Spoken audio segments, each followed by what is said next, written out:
Okay, I am back, and now the latency should be fine.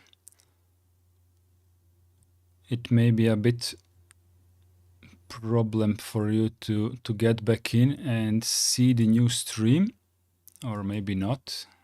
Iceblade, hello again. Yep, you're very fast. This time I have fixed latency. I haven't had enough time to find an appropriate thumbnail image, so I just chosen a random penguin from my desktop.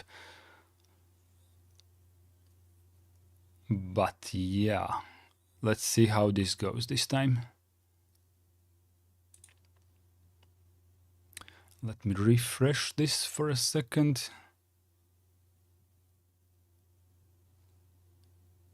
Okie dokie.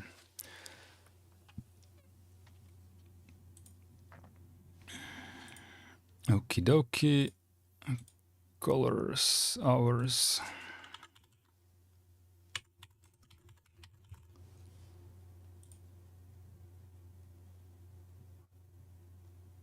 There we go. Anyone else managed to reach the chat yet? Yeah, so Iceblade.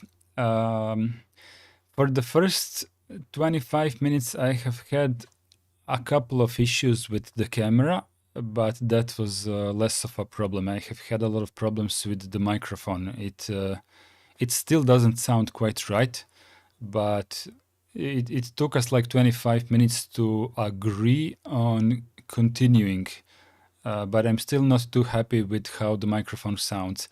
And I have had to increase the amplifier volume on the microphone for way too much, in my opinion, than I usually do. So I don't know what's going on with this computer.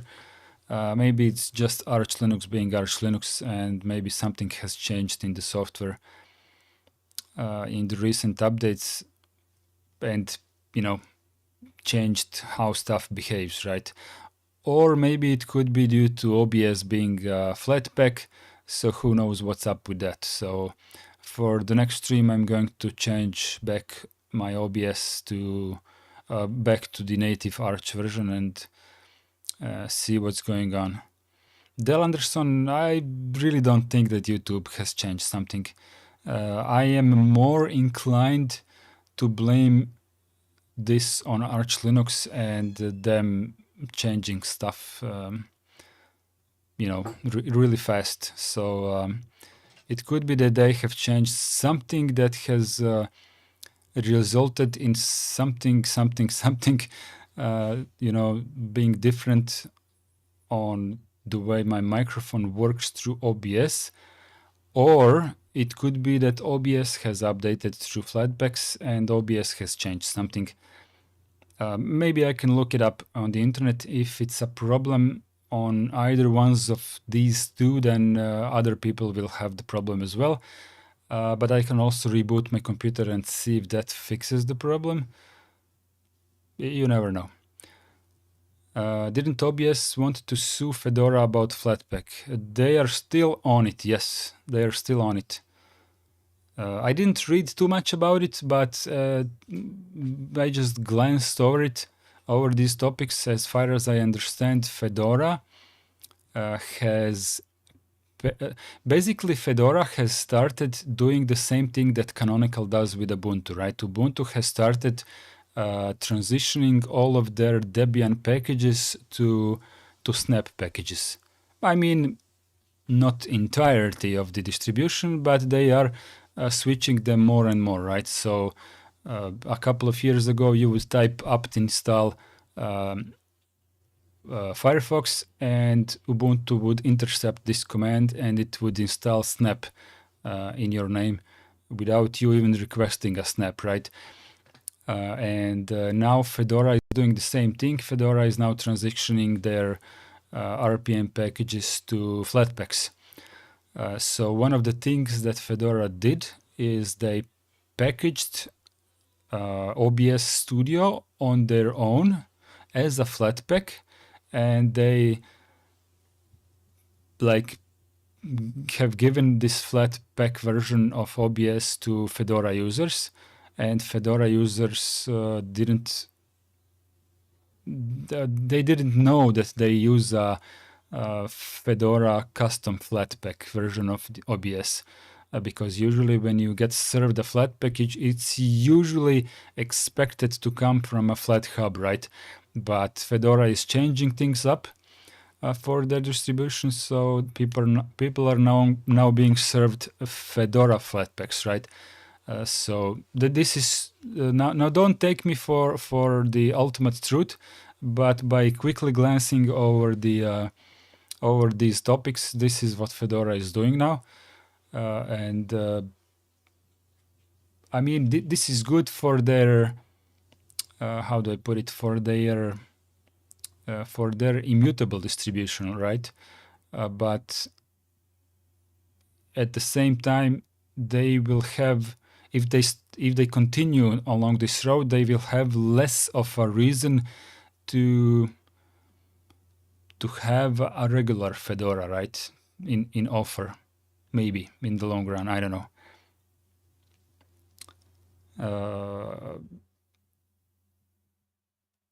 Alexei says it's about Fedora Flatpak, not FlatHub one, which is officially supported. Yes, that's what I said. Fedora has packaged OBS as a Flatpak on their own and served it to their own customers. But the problem has arisen when this Flatpak was broken. That was the problem. The package was broken, and OBS customers started complaining to OBS, thinking it's their fault, while in fact it's not their fault because they do maintain their own Flatpak, and up until now I have had 0 issues with it. And I'm still unsure that this is what I had a problem with my microphone today. I don't think it's a OBS problem. It could be either my computer needing a reboot, or Arch has changed something that has slightly made things behave a bit differently, or my hardware is dying. I don't know. We'll see in the next couple of days. What do we think about Void Linux? Is it worth giving a shot? Well, it depends on your definition of shot, and I'm not trying to play smart this time. I'm just saying that I believe that every distribution is worth giving a shot, at the very least, to get a little bit more experience with it. So if you have a virtual machine ability, then I mean, why not spin it up and see what it feels like for you? That's the first thing I would do if I'm intrigued by something. I mean, I do it on a real hardware, but it's the same thing, right? Placing it on a virtual machine or on a laptop, which you don't need for regular usage. It's a matter of trying new things out and seeing how they are, right?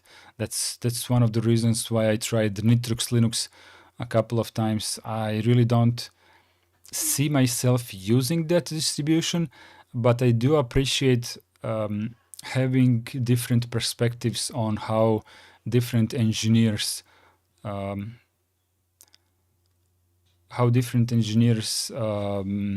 design their distributions.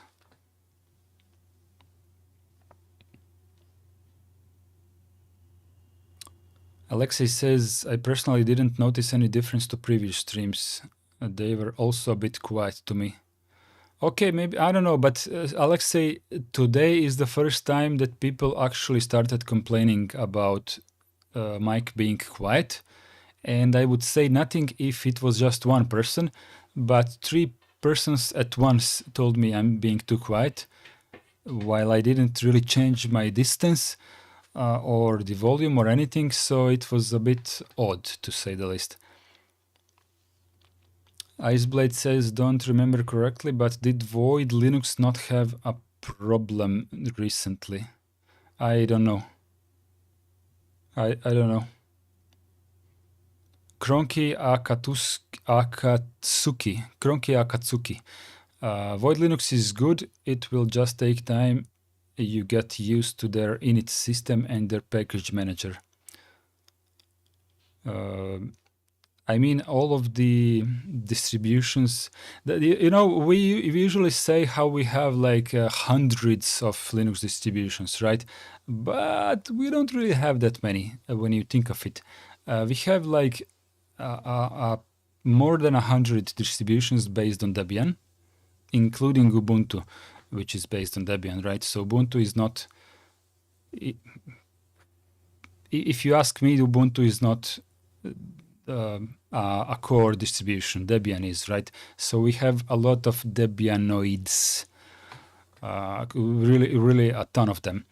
We have some Arch Linux-based distributions also, quite a few of them, quite a few of Fedora-based ones, and etc. Right? So whenever you change to something new that is not based on something that you have already used, then it is a learning curve, and learning curves are fine. You gain more knowledge, and after you gain more knowledge, then you get the idea if you see the benefit in this new distribution, right? If you can make use of it. Maybe it wasn't in vain, but I would argue that no testing is ever in vain, because either you get the idea that this is something really cool for you and now you're going to switch because it's so much better,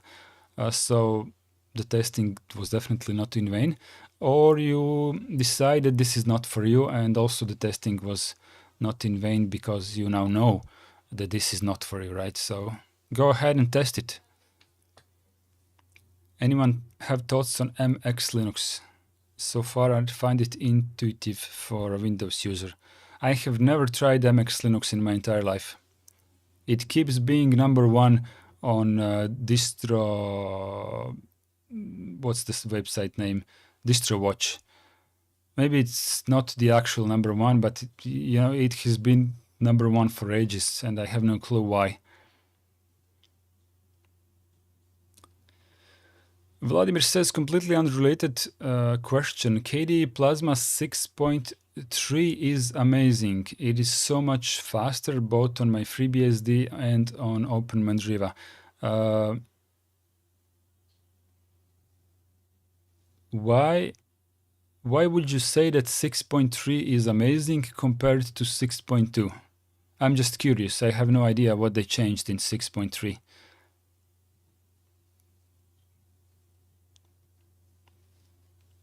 Iceblade. You already got the answer for Cooker, right?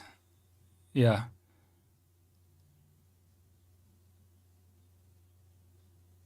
Cooker, it's like Debian experimental, right? You get bleeding edge of everything and things tend to fall apart because it's not exactly meant for public. You can use it as a daily driver, but sometimes you might need to fix it.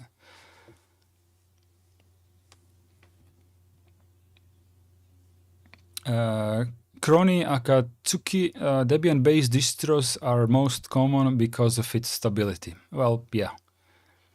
Vladimir says Roam with Cooker repo enabled. Okay.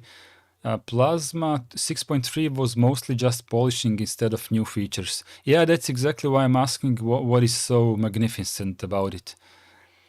Iceblade says, oh, okay. Kroni, also you read my name as Kroni Akatsuki. Samo pročitaj na hrvatskom.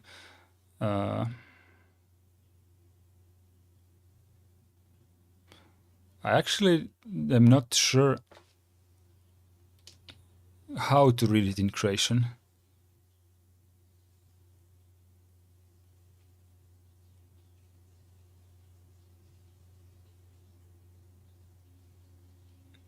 You got me puzzled, Crony. I mean, you can type it in Croatian for me as an explanation, but I'm being stupid at the moment.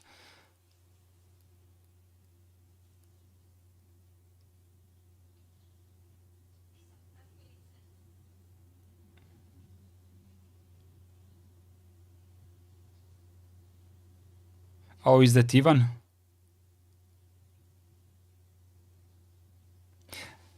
I'm being too stupid for this. I don't know. I don't know. You explain it to me. I just see Crony Akatsuki.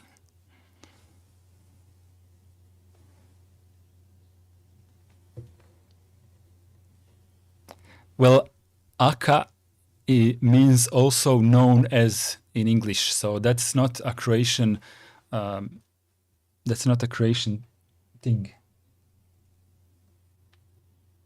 I thought that you meant Crony Akatsuki, but Aka is an English phrase, right? So that's what puzzled me. Pizarro 25, I am Arch Linux user and I got tired of it breaking on me after every second update. That's why I'm interested in Void Linux. They say it's a stable rolling release. Well, Open Mandriva Rome is also a stable rolling. And by stable rolling, I mean it's like a stable, but it updates almost every month. In terms of it gets a whole OS upgrade like a month after the last one, and in between there is very little of things that you can update, right? Unless it's hot fixes or something. I'm not sure about security. I tried to check that, but yeah, what I meant is if Void Linux is like that, so it doesn't give you a ton of updates every day, but one big update like monthly or something, then yeah, it could be considered a stable rolling.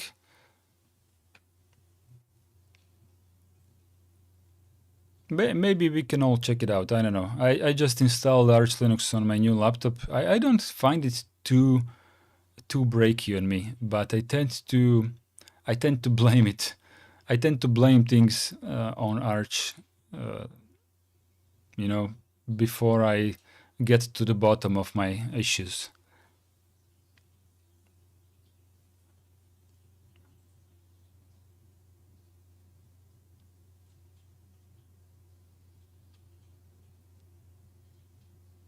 I da, drago mi je što smo se upoznali, Ivica, ali dalje ne razumijem kako pročitati ime. Sorry for a bit of Croatian, but I'm juggling a bit with Crony about how to read his name. Gabor Fejes, why don't you use Cache or Endeavor? That is an interesting question, Gabor. Actually, I would maybe want to interject this one, but not as just as a constructive conversation, right, Gabor? Why? And don't take this in the wrong way. I'm not saying it's a wrong thing to do. I'm just trying to understand why do people choose Cache or Endeavor? What is the reason behind this?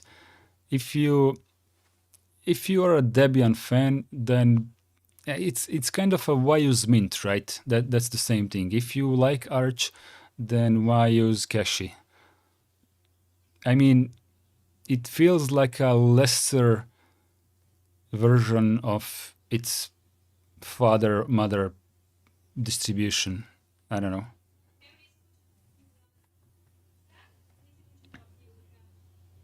Del Anderson says, Alexei, is there a distro that is completely stable, lightweight, and highly compatible with hardware? Every distro I have tried seems a bit fragile, requiring command line interface tweaks to do something basic. Huh.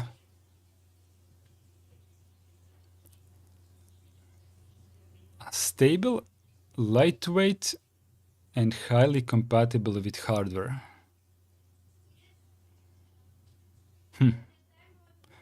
I would I don't know, I would put Debian as an answer to this question because you didn't specify that you want latest packages, so Debian is stable, Debian is highly compatible, and what was the third thing? Lightweight, yeah, Debian is lightweight enough.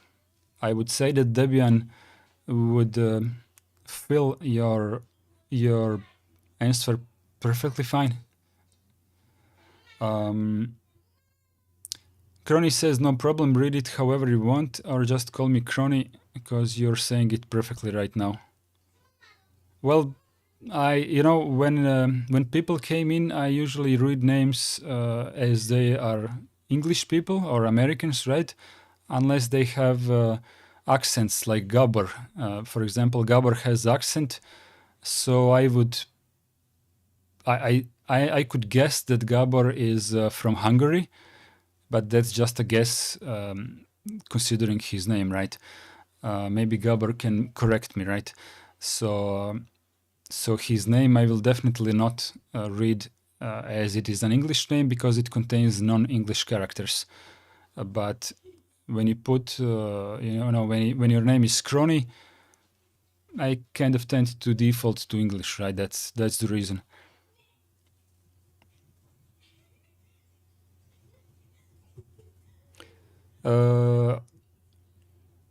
Vladimir says, to be honest, I did team reset and config. Maybe that's why 6.3 feels faster for me. I have no clue, Vladimir. I don't have. Actually, I do have, or maybe I don't. Let me see. Let me see what is on Arch Linux. I have no clue which KDE I have.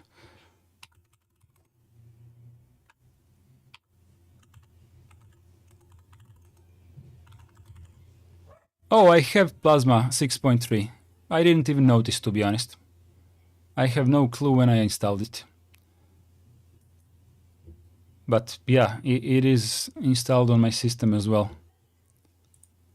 I'm gonna let you know if it feels any different, but I don't know for the moment, for the time being. Alexei says, depending on how lightweight. In general, something like Mint is a balanced mix. And Crony says, people in most cases choose Cache or Endeavor because faster installation and nice GUI tools to configure. Same is why people prefer Mint over Debian. Huh. Yeah, interesting.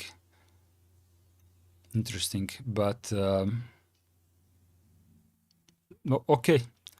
Honestly, Crony, I did not manage to find a reason to go with anything Arch based, but I do like Arch. I mean, I started using Arch since roughly a half a year ago, so I'm not that much. I'm not that good an Arch user, right? But I simply prefer to. I'm one of those who prefers to learn, even if it seems a bit hard in the beginning.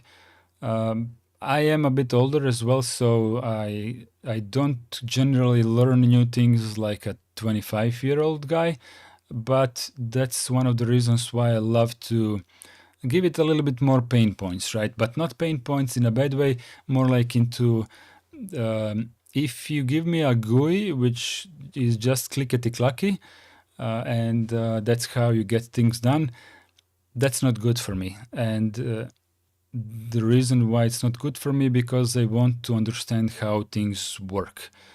If you remove this chance for me to learn, then this is not a good distribution for me. That's all. That's why I'm not that I'm not that likely to use a distribution that is too easy to use, right? I do recommend Zorin to people who are really new to Linux and want things to just work, right? So I tend to recommend easy distribution to people who ask for a recommendation. And on the flip side, I use something that will give me a bit more chance to learn, right? And I'm not even saying that Arch is difficult. Arch actually just works for the most part. Sometimes they break something, like they broke SDL a week ago for me, and I couldn't use Kdenlive for video editing anymore. And I think it's actually still broken, but it is what it is. It is what it is on their end. So with Arch Linux, you can just expect these things to happen this way, right? Also, Alexei linked me an article where Arch Linux has broken kernel for many people. 6.13 is kind of a broken for many people, but not. I didn't notice anything, but it is verified to have broken some stuff to a lot of people, right? But I'm also on 6.13, so from that perspective, I don't know. Let me just catch up with chat something. Vladimir says, Gabor, I never even heard of those distros. Okay, and Gabor says, yep, I'm from Hungary. Okay, good stuff. Glad to have got that right. Dale Anderson says, Hobby OS and Alexei, thanks. Damlad Trap. Debian is very stable and reliable, but I kinda dislike their diversity, equity, inclusion hiring. Okay, I try to remember what that means. Policy, right? Damland Trap.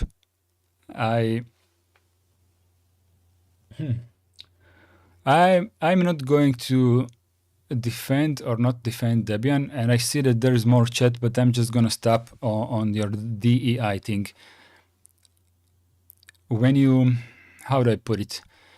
When you go a little bit too much with Landux videos, I'm actually talking about myself right now, but I think it can be translated to other people as well. When you go about his videos a little bit too much, you get to drink some of his energy.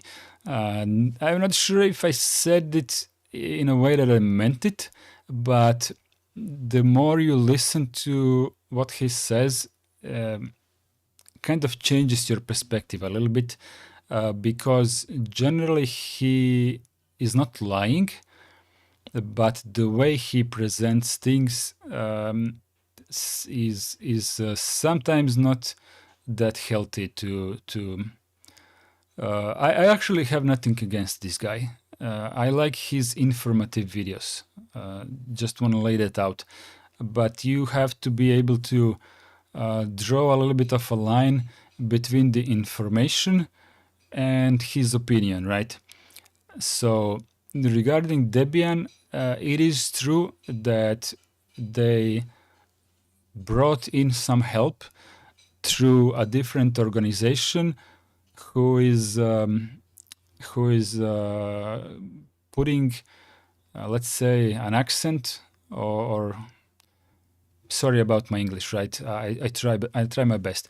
This other organization which Debian uses, right, to get some interns, right? Interns on Debian. They're not hired actually. These interns definitely are. How do I put it?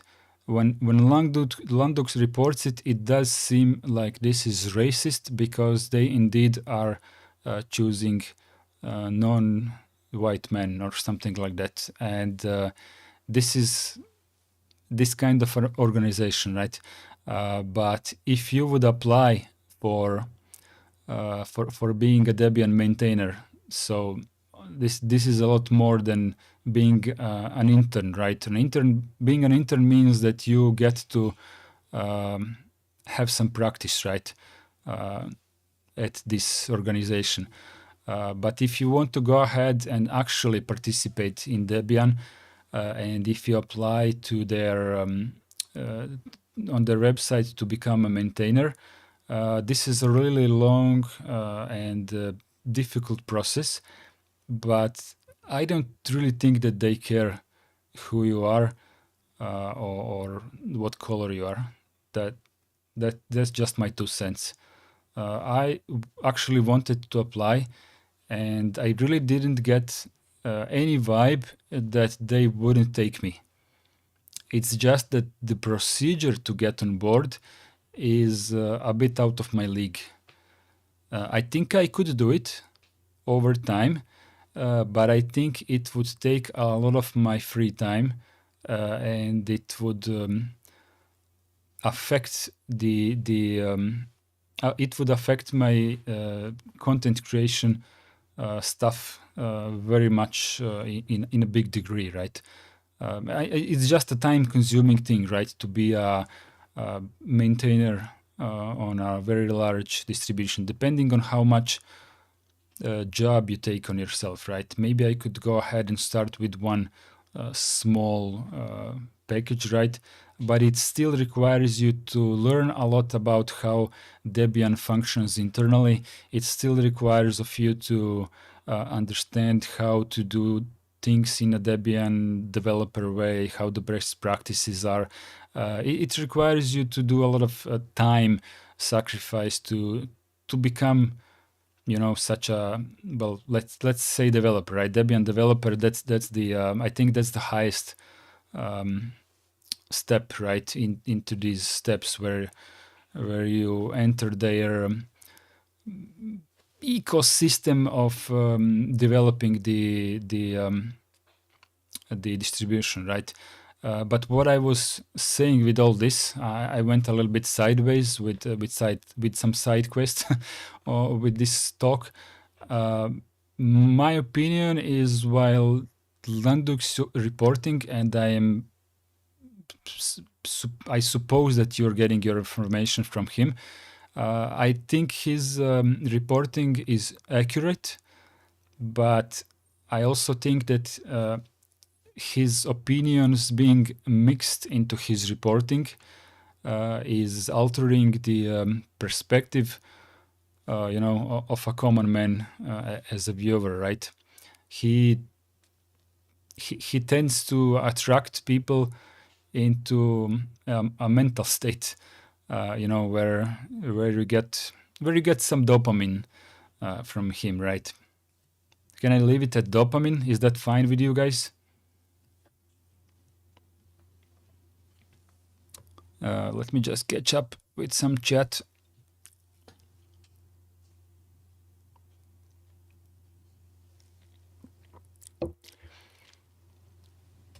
Gabor says Endeavor is a bit closer to Vanilla Arch with a GUI installer. Cache is a bit more refined. Alexei is asking if Debian is hiring.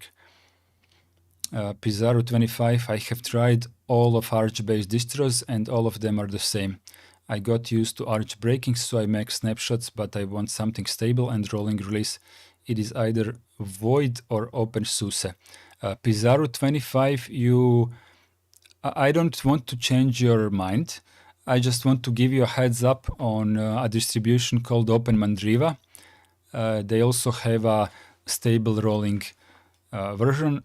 So if you can do a third one, give that one a chance as well and see what works best for you.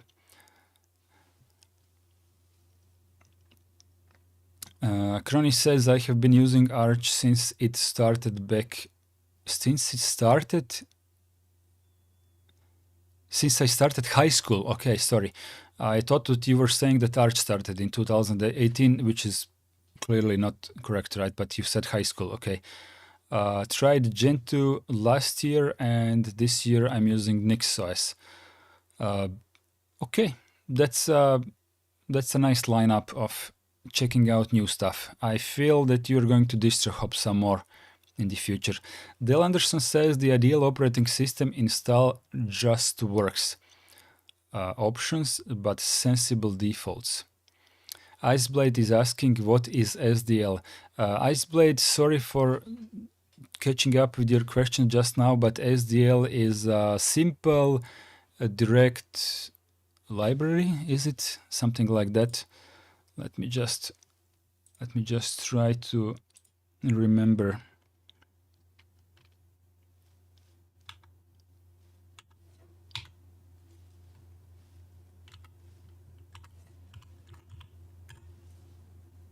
I know what SDL does, but let me just remember what the name is.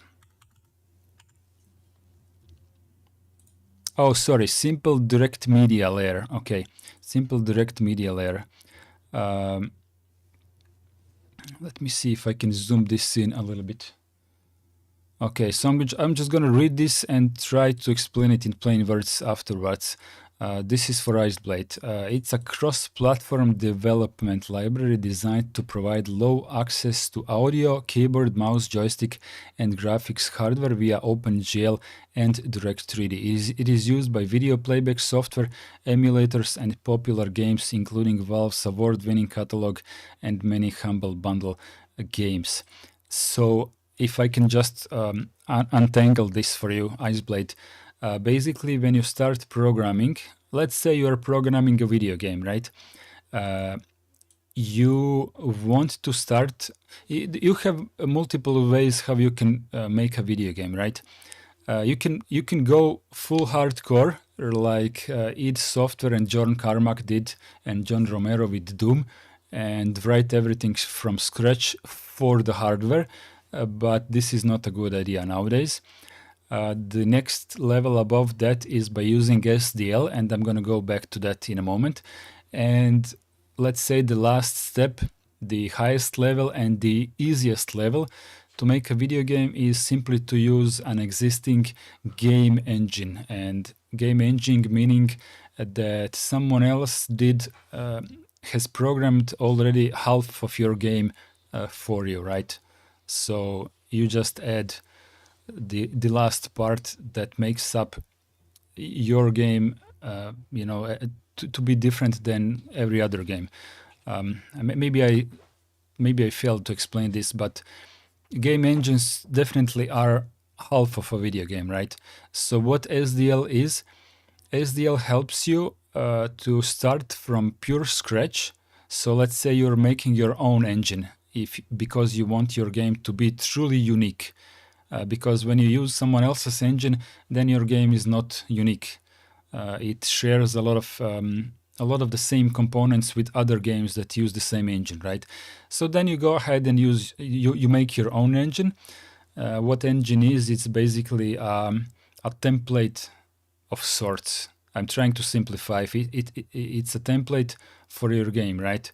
When you create an engine, let's say you have different rooms in your let's say you're making a Super Mario game, super easy, right?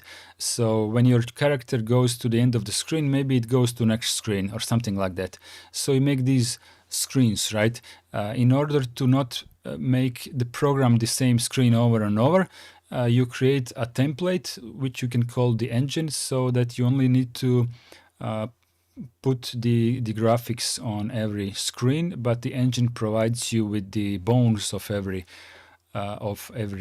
room, right? That's an engine in a very simplified way. And what SDL helps you with, that you don't need to program in your video game every audio card in the world, every keyboard in the world, every mouse in the world, every joystick in the world, every graphics card in the world. Basically, what SDL gives you, it gives you a low level, or you can call it high level, depending on your programming view. It gives you an universal way to access all of the, let's say, input-output hardware. This is what SDL is. It helps you to build your game from scratch, but you don't need to manually code for every different PC in the world. I apologize for talking so long about video games. This is kind of a topic for me. Gabor is asking, why Zorin? What about Mint? Mint is fine as well, Gabor. Sorry for being late for your question. How long? 9:09, and you asked your question. Oh crap! I'm very late to answer your question, Gabor. I'm going to try to catch up now. Mint is fine as well. I don't know. I felt like Zorin is a little bit more fine for a fresh let's say, Windows or Mac user, it feels a little bit more familiar to the end user, right? And also, Zorin out of the box supports both Debian files and snaps and flatpaks, and Mint kind of tries to avoid snaps, which I would consider a negative for a really fresh user, because I want to give them everything that they could need, right? If they want, I don't know, Microsoft Skype, the best way to get Skype is a snap package. I'm just saying, this is a fact.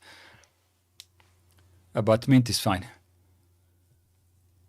Daemland Trap says SDL is a graphics library. Daemland Trap, you are absolutely somewhat correct. It's not a graphics library, but the reason why I explained in a long way to Iceblade is because I know that Iceblade likes to learn a lot. So even if he forgets everything that I said, I think at least he will remember a little bit about it. And when he meets SDL again, he may remember that we have talked about it for a couple of minutes, right? I think I know Iceblade long enough by now that he appreciates a bit longer answer, but I may be mistaken. Gabor says, you're welcome. Crony kernel 6.13 is broken if using a Flatpak. Yeah, okay, I forgot the details, but okay, you made me remember now, you're correct. Something with Flatpaks, but I don't think I noticed it on my system. Crony says SDL is library used for mostly video games, but also used for some GUIs, such as Kdenlive. Kdenlive is a video editor that I use to make my videos, and Kdenlive does not play sound on Arch Linux anymore because of Arch Linux changing SDL to a bleeding edge version, which is not entirely compatible with Kdenlive. And Arch Linux is the only distribution in the world which has already done that. So Arch being Arch, they went head first. Crony says, oh no, not Crony, Vladimir, Arch looks great, but I don't like using anything so mega popular. So it's Open Mandriva for me for now. And for the stable, I'm sticking with my FreeBSD. Stefan Mishik. Stefan Mishik. Would that be a Czech name or a Slovak name? Or a Polish name? It's not a Polish name, right? It would be Czech or Slovak. Was it Arch who broke the kernel? Wasn't it the kernel devs who broke the kernel? Arch just adopted broken kernel early. Well, that's a good question. I don't know. It is somewhat related to kernel developers for sure. But still, you can use the LTS kernel if you don't want to be an early kernel adopter. Crony says Arch never breaks the kernel. They just update it to 6.13 on stable distros quickly because nobody who uses testing repos apparently doesn't use Flatpaks. Okay. Gabor says, I really wanted to try out BSD, but I'm afraid that it wouldn't work without any issue. Gabor, if it's not too late after so many, after 14 minutes from your question, I use FreeBSD on an Intel laptop, but not exactly with an AMD Radeon card. But I think FreeBSD is fine with Radeon cards. It's NVIDIA that will give you true issues. Gabor says typo 5700X3D. Oh well, that's fine. CPU doesn't matter too much in this case. Hobby OS, he does influence people, I guess. That's regarding Landuk, right? Damn trap, yeah, I got what you're saying. I can see his bias, but when he presents data, it's I look at. Damn trap, once again, I apologize for being so slow to answer, but as I said, his data is fine, but I'm gonna explain what I see the problem with. Let me show you why Landuk's data is accurate, but why you need to decouple it from his opinions and from his interpretation. Okay, let me show you something.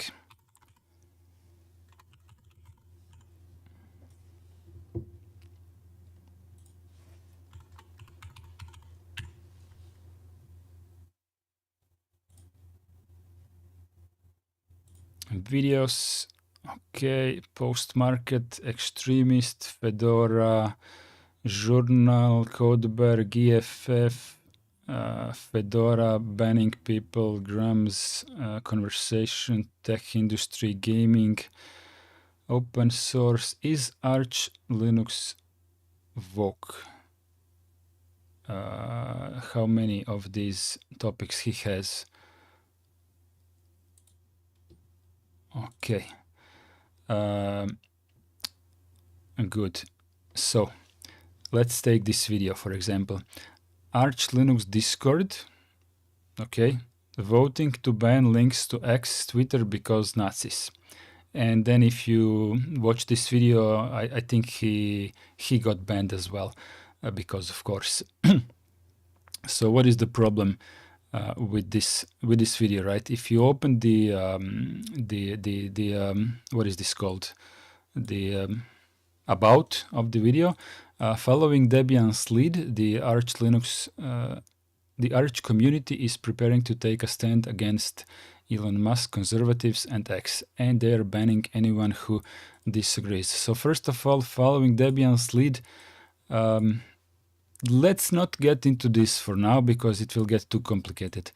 The Arch community. So I don't know if this was here on day one when this video was published, but this is very important. So in the video it says Arch Linux Discord, but in the description it says the Arch community. So this is a bit of a difference, right? Because what this video is about is not about Arch Linux. This video is about Discord server, which is run by Arch Linux fans. Okay, so while Arch Linux in your eyes may be the same as Arch distribution, it actually is not. Okay, let's go here. Arch Linux code of conduct, and now you're going to say, oh no, code of conduct, but let's go ahead and read this. Okay, archlinux.org, code of conduct, find divisive. Okay, controversy. There is no explicit list of topics considered to be trollish, controversial, or provocative, and let me magnify this for your reading pleasure. So this is code of conduct, right?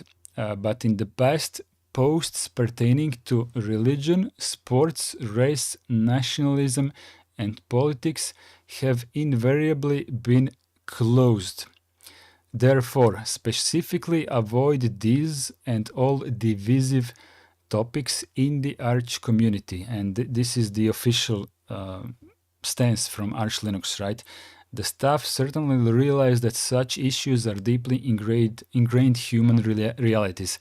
However, this is a technical community and it is not intended nor able to effectively facilitate such commentary nor the resulting unrest. So what this code of conduct of Arch Linux is saying is that they are a technical projects and they simply don't have time to moderate crap which comes out of all these topics. They simply don't have time to deal with that. so they forbid it entirely, right? Basically,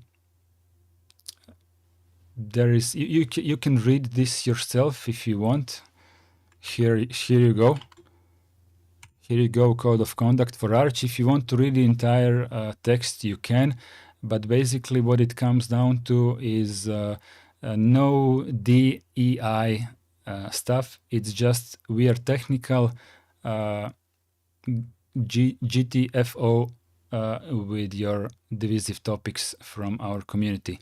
And one more thing I want to show you. So this is the official Arch Linux matrix channel, right? So let me just show you something. Search. Okay. Who do you see present and not banned from the official Arch Linux matrix room? Just read this name. Read this name now and tell me what do you think about this. I don't want to give you my opinion on this. Simply notice that this is official Arch Linux matrix room. Official one, not a fan Discord. This is the official room, and who do you see in this room not banned? So, from my perspective, we are done with this topic.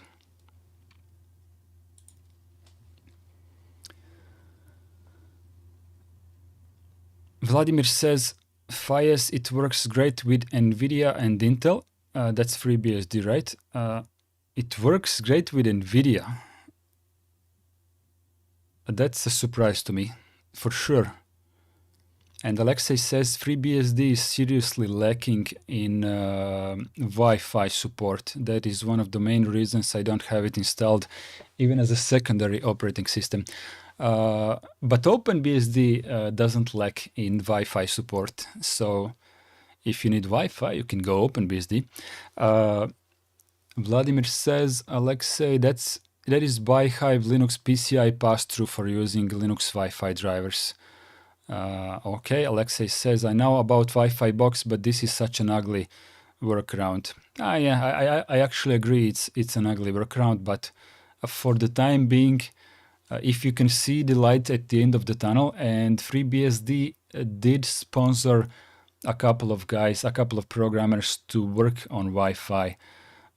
So there may be a solution on site, right? I think, right? What was the next? Del Anderson says SDL is hardware abstraction layer, in other words. At Del Anderson, yes. Gabor says it's okay. Iceblade says, hey, I don't get everything you tell me. No worries. Maybe someone else will. Vladimir says, true, but it works. Ugly solution, but works. Developers are working on it, and personally, I don't care about Wi-Fi too much. Okay, fair enough.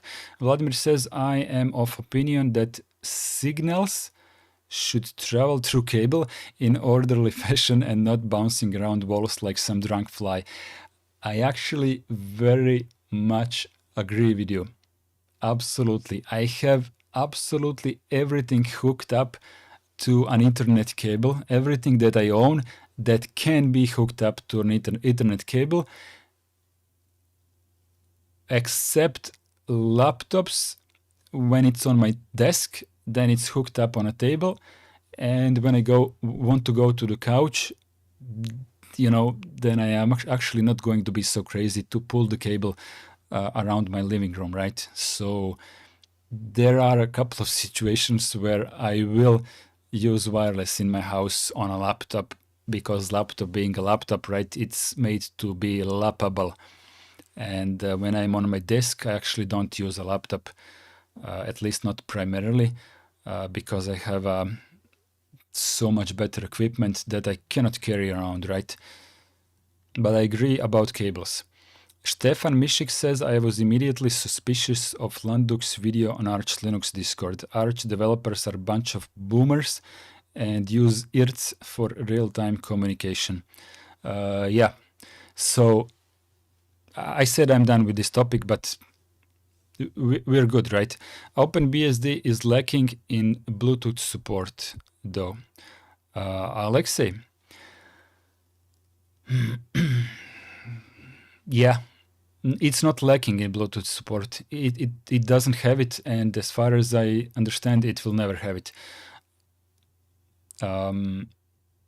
I don't have an opinion on that, because if I go ahead and say, but I don't need that, that would be very, very selfish of me. It is a fact that I don't use Bluetooth on PC or laptop or whatever. I simply don't use Bluetooth on anything except phones and cars. But if you need Bluetooth, then clearly OpenBSD is not a good use case for you. So from that perspective, I could say it is a shame, but I don't think that OpenBSD developers care about users who need Bluetooth, because they are focused on, well, they are focused elsewhere. So it is up to them to, make the rules, right? If the distribution is not for someone, then that someone should not demand to be that the software be adapted to them, right? And I'm not talking about you, like say, just in general, right? Some distributions are not okay. OpenBSD is not a distribution, but some software is not for everyone. Iceblade says forget, not get. Okay, sorry. Apologize. Del Anderson says there are people that have neither Ethernet nor the Wi-Fi access point, only Wi-Fi, mobile hotspot, cafe. Oh, okay, you mean out and about, right? So where they cannot hook up with cables. Yeah, okay, that makes sense. Mobile hotspot. Well, mobile phones can be connected.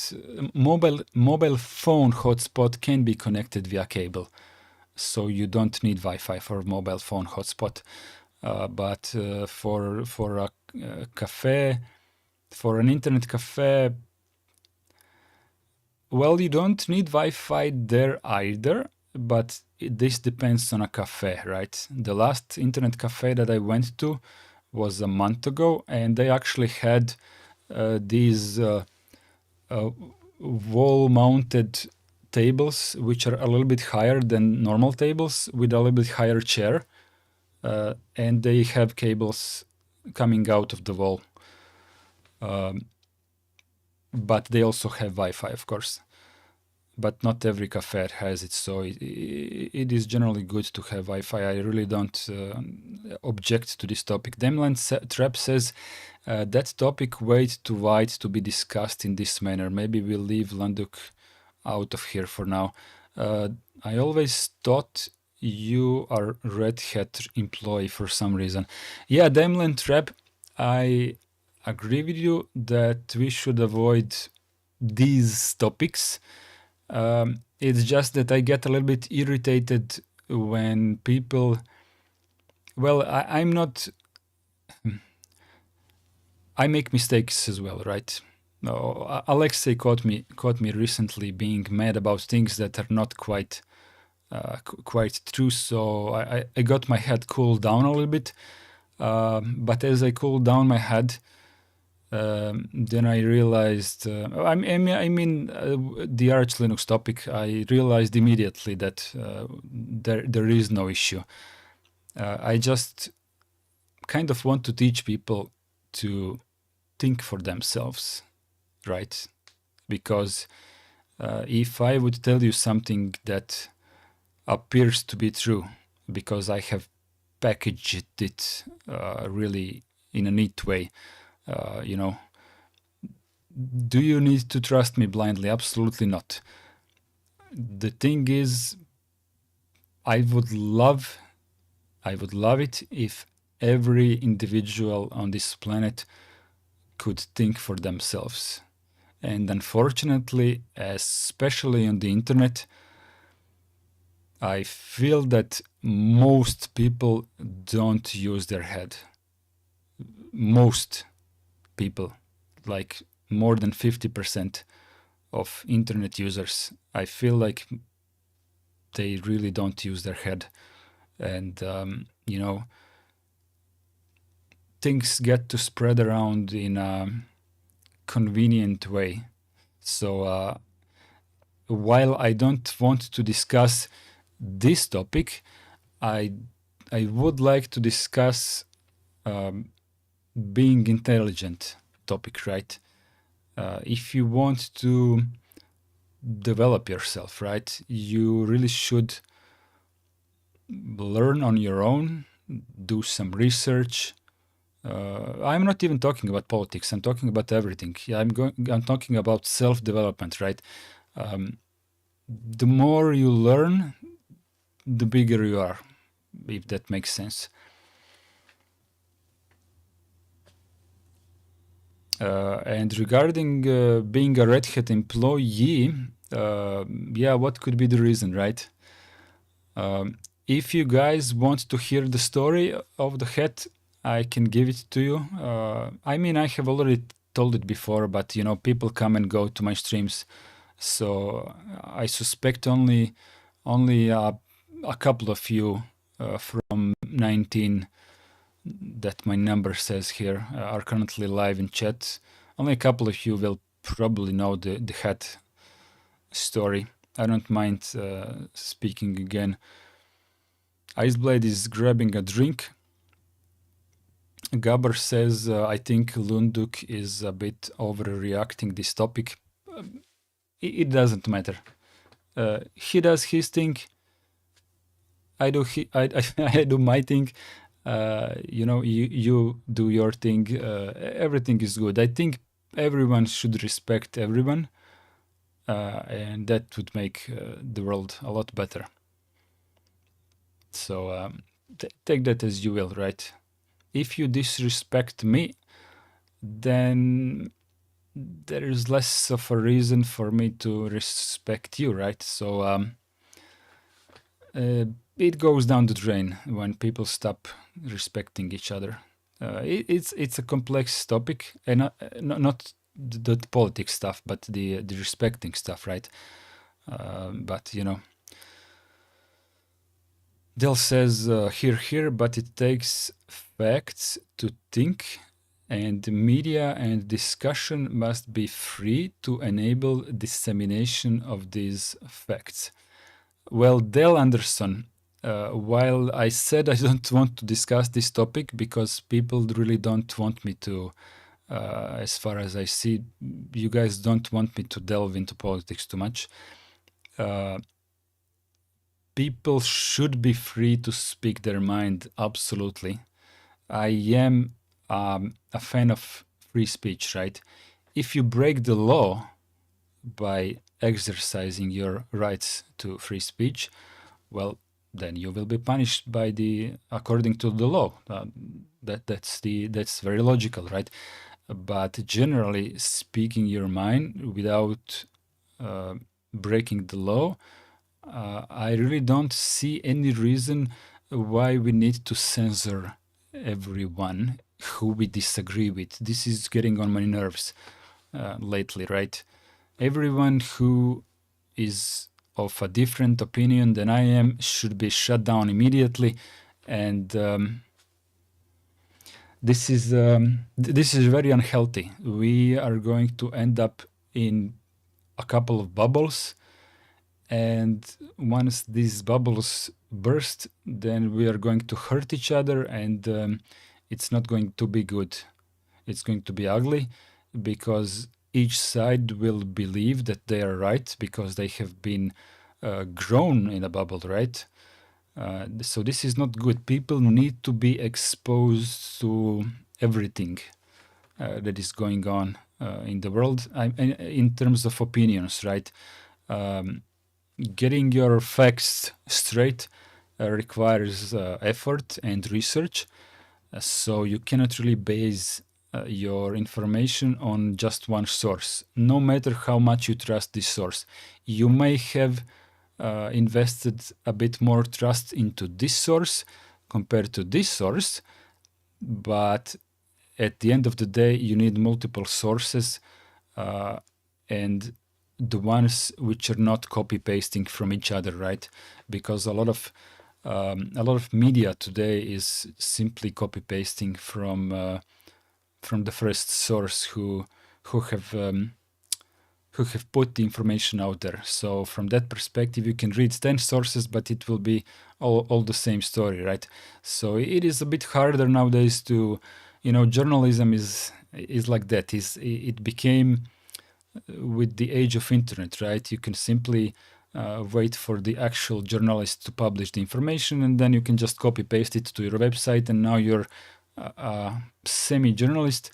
You get some traffic, you get some money, you live your life, right? The real journalism is a bit harder to come by today, right? And by this, I'm not saying that Lunduk is or is not a real journalism. You need to how do I put it? You need to understand this on your own. You need to decide this on your own, what this source is to you, right? But this is a part of self-development, right? You really cannot trust one source. Alexei says, I missed a couple of comments above. Iceblaze says, I remember. Crony says, I honestly never heard of Lunduk before this stream. Crony, maybe that's a good thing for you. Maybe it's, I don't know. Check his videos and see for yourself if you vibe with his content. Streffa Linux, good evening. How is the life going? I think life is going fine. We have been learning some Linux this evening, but today's lesson was really, really short, to say the least. So we have switched to just chatting, right? Just for everyone who is not aware of how this live stream came to be, let me just quickly go ahead and kill this and run ocular here, and let me show you what we are doing. Okay, and let's go to super and 8, 9, 10, 9. Okay, I'll pick 1 for everyone who is not familiar how this chat happened. So there is Linux Professional Institute. You can get yourself certified, let's say, as a Linux administrator. There is a first course called LPIC 1. So this is their official material.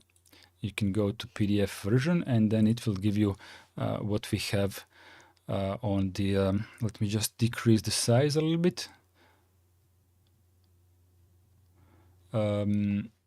But yeah, we are going together as a team of sorts. Every Sunday we are going through this PDF, and we are learning basically for the LPIC 1 exam.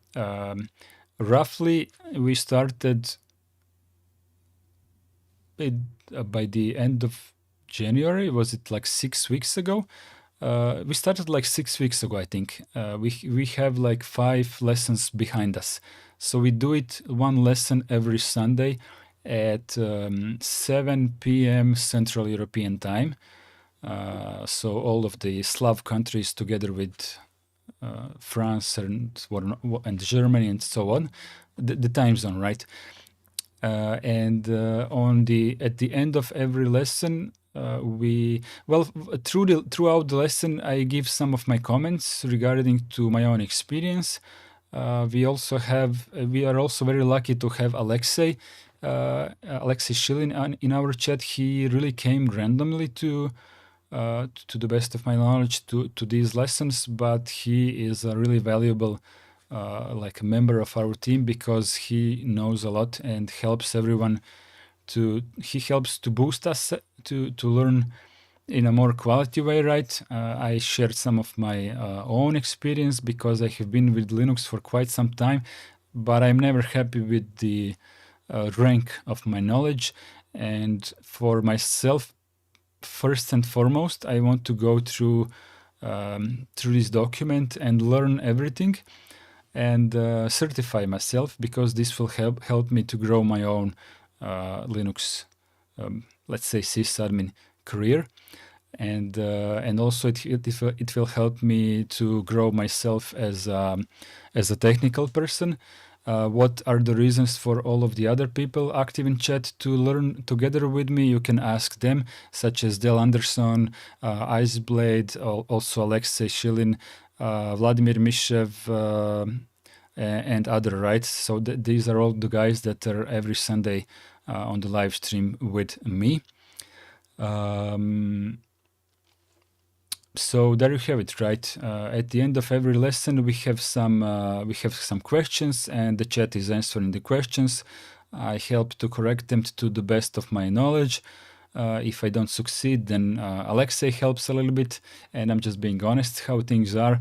And roughly at the mid-June, we should be finished with LPIC 1 and potentially ready for the exam. And once I finish my exam, I will share my experience with the exam. And then we will go to LPIC 2, so some more advanced knowledge, right? And I just realized that I wasn't showing you my desktop, but basically what I showed you on my desktop, but I failed to switch to this screen, is you have Linux Professional Institute, right?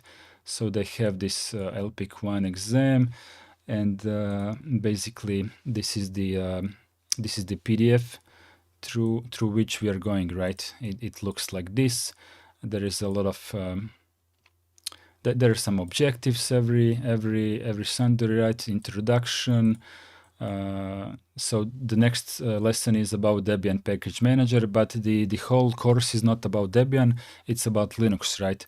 So we have been through systemd, through sysvinit, we have been through libraries today, dynamic libraries, static libraries, we have been through init process, we have been through bootloaders, we have been through hardware components, and etc., right?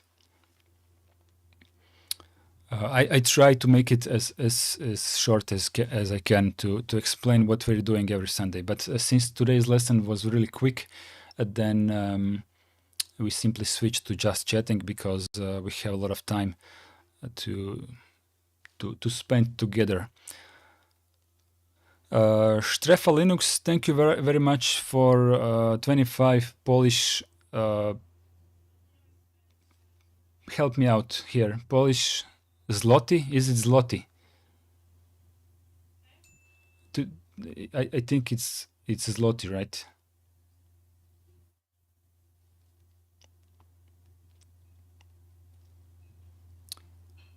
Iceblade says, PLN, don't think I have heard of this currency. Strefa says Polish currency. $1 is 4 of the Polish zloty, I think. And Iceblade says, okay. Gabor says Polish currency. Vladimir says that's zloty. Iceblade says, I try to show up every Sunday but late sometimes. Strefa says, I've turned on notifications, would be happy to join the next learning. Strefa, if you want to, let me just show you quickly here. Oh, I'm not actually signed in. Never mind. Actually, I do want to be signed in. Let me... Why am I not signed in on this browser? This is odd. Okay, let's kill this browser and start Firefox. Strefa, I just want to show you something.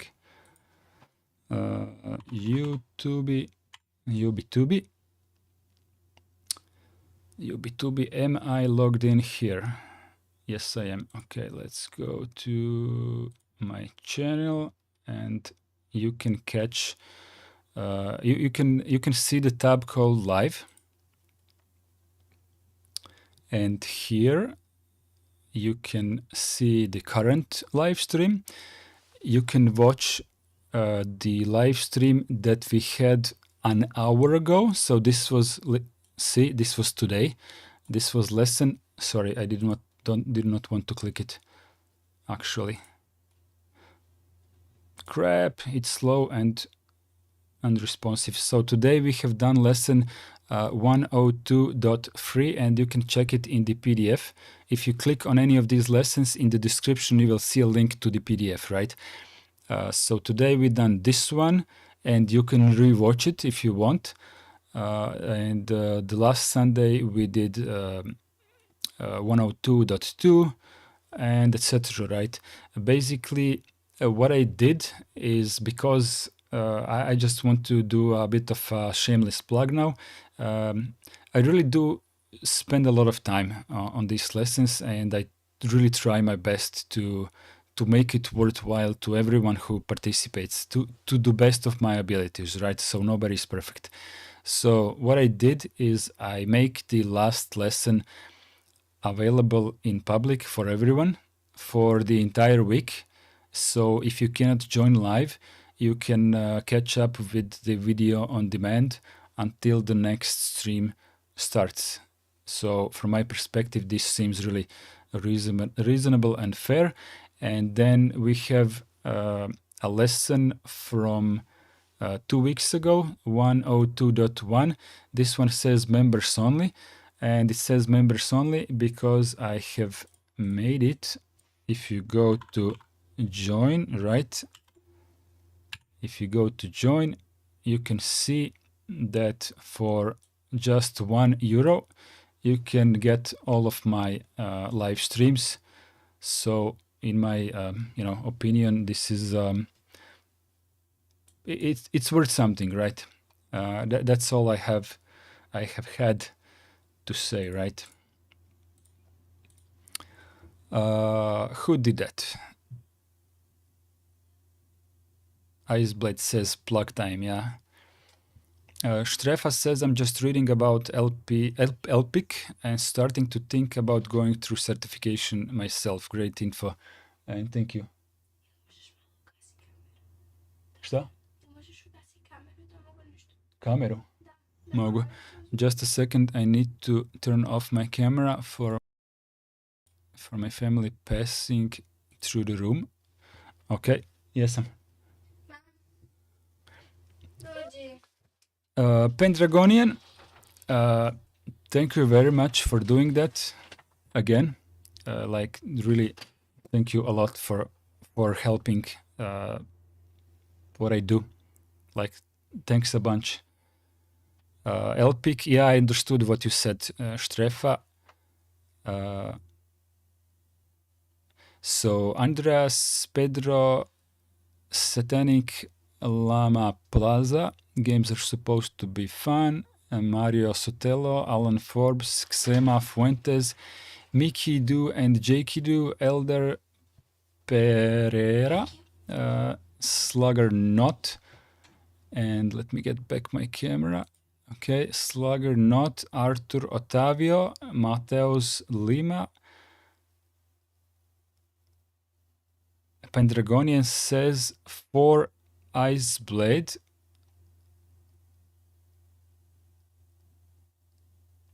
But okay, I'm very sorry to see this, but it looks like Iceblade is having bad luck.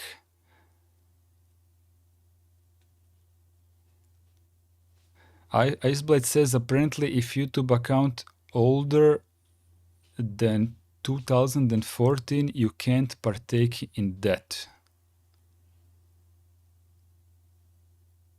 Are you sure? Also, Alexei, which messages did I miss? Okay, let's get this cleared out for Iceblade. Let's use the Brave bot. Maybe it will help us to find sources.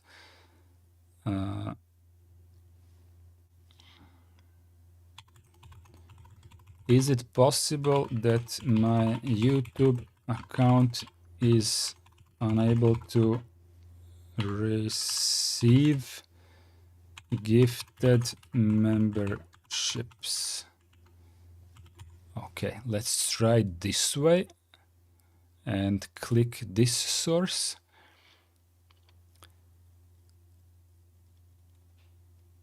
Your YouTube account might be unable to receive gifted memberships if it is considered a branded account or if you have previously been a member of a channel. A branded account is one where your YouTube name is different from your Google account name. Huh. A branded account is the one where your YouTube name is different from your Google account name. So that's something I cannot answer for you, Iceblade, but maybe you can check that, which can prevent you from receiving gifted subscriptions. So a source for that answer is here and here. Let's click number 3, which is number 3. Why can't I click number 3? Oh, I can. Not winning any gift memberships on YouTube. You might be using a brand account without knowing. Instructions to fix inside. Edit, do not do this if you have active memberships. This might be common knowledge to most people. Let's just zoom in a little bit. This may be common knowledge to most people, but it took me a while to figure out, so it may be useful for others too. Gift memberships have been a thing on YouTube for a while, but until today I hadn't received any. I thought I must have been unlucky, but yesterday I was in a stream when someone dropped more gift memberships than the number of viewers, and I still didn't win one. Googling it gave me a lot of sites with people saying you need to click the allow gifts option, but that option wasn't showing up for me. Okay, someone said this for Iceblade last time, if I recall correctly. I eventually figured out that this is related to your profile type. Until a couple of years ago, your primary YouTube account used the same name as other Google services. So if you wanted to comment on VTuber streams with a different name to the one that you use on Gmail, you had to set up a second channel with a different name. Those second profiles are counted as brand accounts, which aren't able to receive membership gifts. If you are in the same situation, you can switch which channel is your primary account through these steps and get access to gifted memberships. Click on your profile picture and click on settings, advanced settings. If your profile isn't the primary one for your account, you will see a link saying move channel to your Google account or to a different brand account. If the message says move channel, choose the top account to replace. This will overwrite. Okay, this will delete all your old comments, but you'll keep your account name. PFP, whatever that is, subscriptions, memberships, and any videos that you uploaded, and you will be able to receive membership gifts. Okay, so if this helps for Iceblade, I am going to link it in the chat so you can read it in peace and see if that see if these steps are matching to what is happening to you.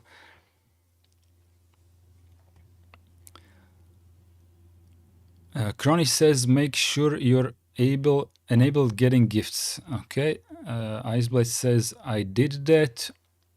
Iceblade says I checked a few days ago, and that is true because I had YouTube account, then Google account not being merged into a brand account.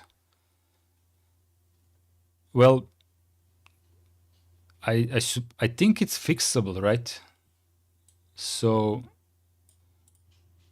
deleting your old comments doesn't sound that bad. It's up to you, right? But from my perspective as a channel owner, if your comments get deleted from my videos, I mean, it's life, right? You can make new ones. Nobody's going to die because a few comments are missing, right? So if that makes you happy in the long run, maybe you can fix your account.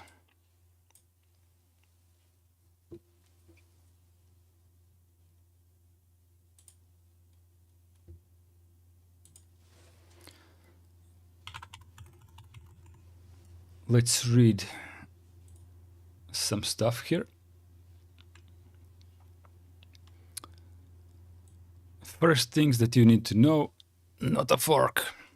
Okay, so I actually appreciate this message being the first one here. The Void is a general purpose operating system based on the monolithic Linux kernel. Its package system allows you to quickly install, update, and remove software. Software is provided in binary packages or, apologies, or can be built directly from sources with the help of the XBPS source packages collection.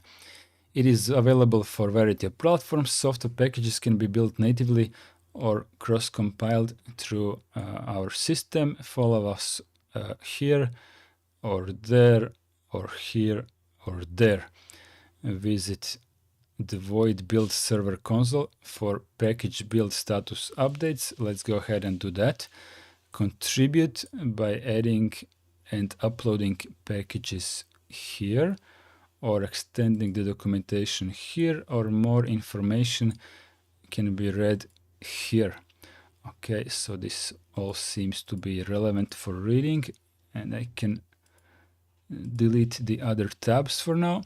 So not a fork, stable rolling, run it, C library diversity, package manager, sources. Okay, I actually appreciate this web page, and let me explain why. So there is this operating system called, what is the name? I will remember quickly. If not, I'm gonna go through pop web page.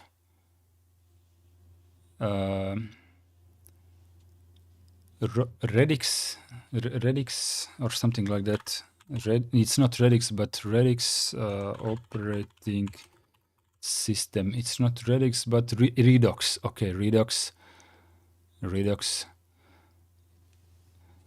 Okay.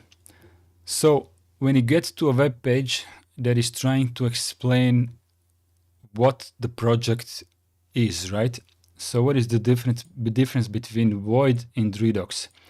Void is a general purpose operating system based on Linux with the package manager, with the binaries, and all of the technical details which matter to you, right? And when you go to Redux, Redux is a Unix-like general purpose microkernel based and is written in Rust. So as a user, unless you are in love with this programming language, I think this is a really useless information to a relatively high degree, unless you're a programmer in love with Rust, right? And if you would ask me, this information should be like, I don't know, somewhere about here. So when you advertise selling a car, right? So you say, some company will say this car has fast turbocharged gasoline engines with low profile tires and high-end entertainment, and it has, I don't know, it has plenty of room, it has a large trunk. And another company is advertising their car by saying, our car is made of metal and seats are made of fabric.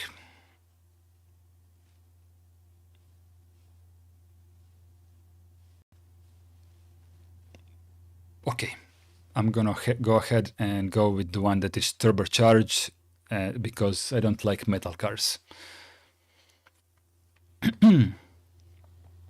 Crony says LPI certification seems like a good investment for me to escape working in Lidl. Well, Vladimir says, Crony, go for it. LPIC is not too expensive, and can it pay back many times? I'll do it if I was younger. Vladimir says that he would do it if he was younger, while me being, I don't know how old is Vladimir, but judging by his picture, he shouldn't be too much older than I am. And I'm going to get certified, so I'm gonna get certified until I die. I'm gonna keep learning until I die. So, it's just my attitude. I don't think it's 54. Okay, 10 years ahead, but still, I think not a reason. Like, you will live 50 more years, right? So why not go ahead and do something nice for you? Maybe if it's too much money for you, like what was it, like 160 euros or something like that, roughly, or 180. I kind of forgot and I closed that tab, but I don't. I suppose if you have zero plans to use the certificate, then definitely don't do it, because it will be a pure waste of money. But for me personally, I think it is worth it. Dale Anderson, not to disagree, but Rust in the kernel is a huge argument inside Linux and is arguably easier to write secure code. A developer just left because of it. Maybe a microkernel alternative is needed. Dale Anderson, I'm not saying anything against Rust from the perspective of a kernel developer. I'm talking about a web page advertising a product to the end user. That's what I was talking about. A product advertising itself to the end user should say why the end user would want this product. That's what I meant. And have a separate link for the developers who want to join in and help out with the project. This is how I see things, right? Because how many projects have you seen that have on the front page written in C? Let's go to Linux kernel website and see if they advertise which language it is written in. Okay, Linux kernel. We have Linux versions. We have other resources. Git trees. Okay, so developers can go ahead and go here immediately. We can go to wiki, to documentation. Okay, let's go ahead and quickly check this. Development process, submitting patches, how to behave while submitting patches, how to maintain. Okay, this page is full of stuff relevant for the developer. Listing of wikis. Okay, this is tiny font. Git repositories also for the developers. Let's go to about. The Linux kernel organization is in California. Okay, so let's say that this is an American product of sorts. Legal information, also American stuff. What is Linux? Okay, there we go. What is Linux? Now we are a consumer and we are going to learn what is this. Linux is a clone of the operating system Unix, written from scratch by Linus Torvalds with assistance from a loosely knit team of hackers across the internet. It aims towards POSIX and single Unix specification compliance. So this is what Linux is. It has all the features you would expect in a modern, fully fledged, let's continue reading, in a modern, fully fledged Unix, including true multitasking, virtual memory, let's increase the font, virtual memory, shared libraries, demand loading, shared copy and write executables, proper memory management, multi-stack networking, including IP version 4 and IP version 6. Although originally developed first for a 32-bit PCs, today Linux also runs on a multitude of other processor architectures in both 32x64-bit variants. And we go to the entire document of what Linux is, and nowhere does it say that it is written in C. So how is it that it is relevant for Redux to say in the first sentence that Rust is what matters and the product not so much or equally as much as the language, right? So for Redux, it seems like Rust is the evangelism from which this product has arrived, right? Oh, tell me if I'm wrong. I didn't say that Rust is bad. I didn't say that Redux is bad. I'm just saying how the author made it really important for him, for everyone to know in which programming language he is doing this product. While Linux really doesn't care about presenting or advertising the programming language. Like literally nowhere on this page is C mentioned. Let me catch up with chat. Iceblade says test. Iceblade says thought I lost my account for a second, could not use YouTube for 5 minutes straight. Damland Trap programming language might be good comparison with car manufacturing line. Like we are selling car and you should buy it because we use robot link with long arm. Yeah, that's pretty much what I meant. I think we are on the same page, but I don't want the rest of the chat to think that I have anything against Redux or anything against Rust. Both of these things are fine. It's just how it is presented makes me think that the author is like a worshipper of Rust, right?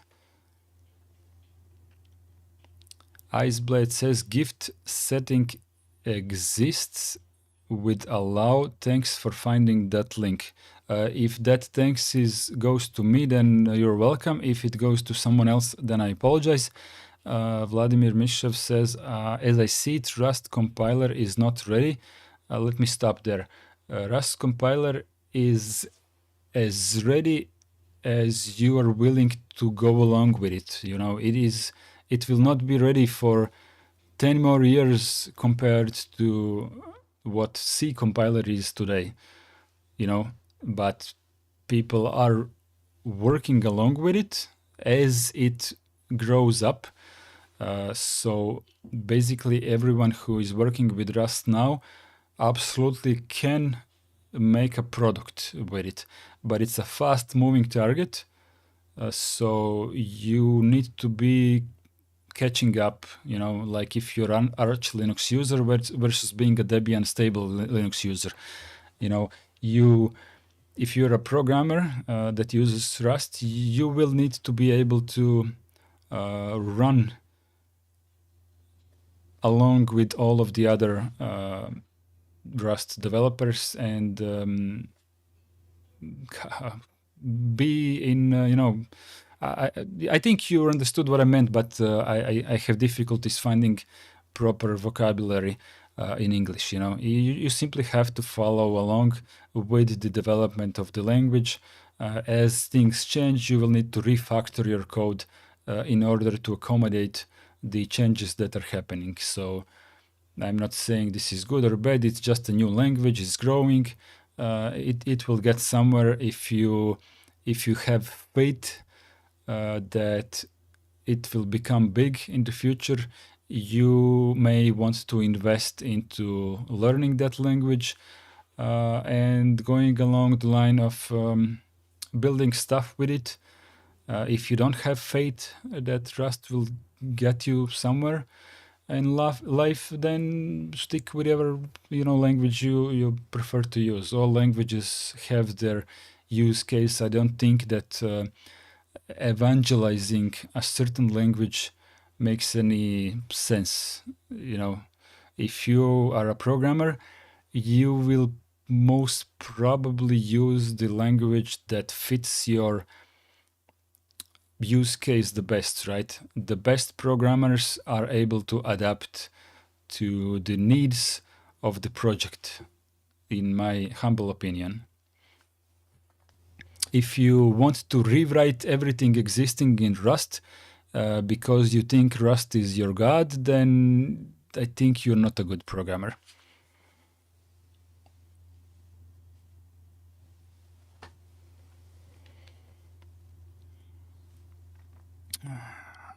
So Vladimir, as I see it, Rust compiler is not ready. They have to use nightly builds to make stuff in kernel work, and that is not acceptable from professional point of view, or I got that wrong. You didn't get it wrong, but Linus Torvalds doesn't allow Rust to enter the parts of the kernel which are important for kernel stability. I think he allowed it maybe in graphics drivers or something like that, but he did start allowing it from the less relevant parts of the kernel, right? So where this leads, I don't know. You need to follow along the, kernel mailing lists or kernel Linux kernel news. Rust being incompatible with C is a little bit of a challenge, I think. But as I said, I'm not a programmer, so the only opinion that I have on Rust being in kernel is the following. If Rust being forcefully pushed into the Linux kernel will make Linux less stable for me, then I am against it.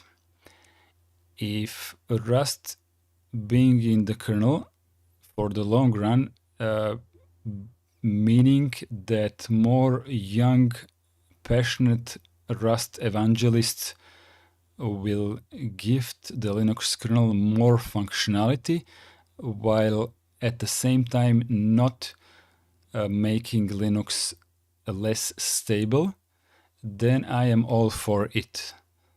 But I cannot discern between these two realities. I'm literally nobody who can. I don't have a crystal ball, right? If these two things would be clear as a vision, then I think all of us would agree on what should be done. But since it's not that clear as a future, then what can I do there? I cannot have an opinion based on an existing crystal ball. Alexei says, if main purpose of a project is to write in Rust, then it makes total sense that they are advertising it being written in Rust. Yes, that much I agree with, Alexei. Roger Castle says evangelism is the right word. The whole push for Rust feels like a religion.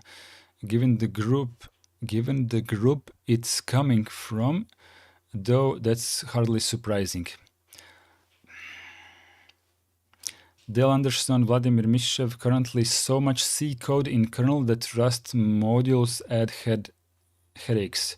Argument was over abstracting out a Rust API to keep Rust modules small, relevant to this morning lesson, sort of. As I said, I'm not an expert on the topic, but as much as I did read on the internet, Rust developers entering the Linux kernel means that C developers need to learn Rust in order to accommodate Rust developers with the, not with the APIs, but with, what do they call them? Some kind of hooks, but as I said, I'm the wrong person to talk about this. But it definitely feels like C developers need to learn Rust because Rust developers want into the kernel. That much I think I got right. And a lot of C developers actually do not want to learn Rust. Alexei says, to be fair, C doesn't need advertising, but Rust strives for more exposure and developers. Okay, that is a statement, right? I don't have any need to contradict this one. Dell, it is a fact, right? Dell Anderson, Linux main problem is stability. I do like what little I know of Rust. But what do you mean Linux problem is stability? When did you ever see Linux crash? Like genuinely crash without something, you know, I'm trying to remember when did I see Linux crash without an external force coming from user space in a wrong way. I don't know. Maybe I'm talking shit now, but when you take Debian, for example, I can't remember Debian causing a Linux kernel to crash on me, if ever. I'm just trying to rewind as much memories as I can, but I cannot.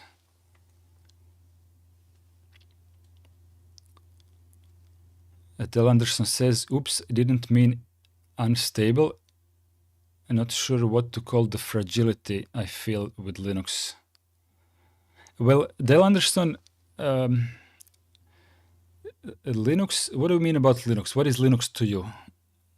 Do you mean Linux the kernel, or do you mean Linux by the kernel plus the init daemon plus the package manager plus the desktop environment plus the user space tools plus the core libraries plus the core utilities plus the, I don't know, what else do we have? What is Linux to you? Because generally when an average person says Linux, they mean the Linux plus a lot of other stuff that comes bundled with Linux, right? So when you say Debian or Arch, Arch is an operating system, but Arch is not Linux.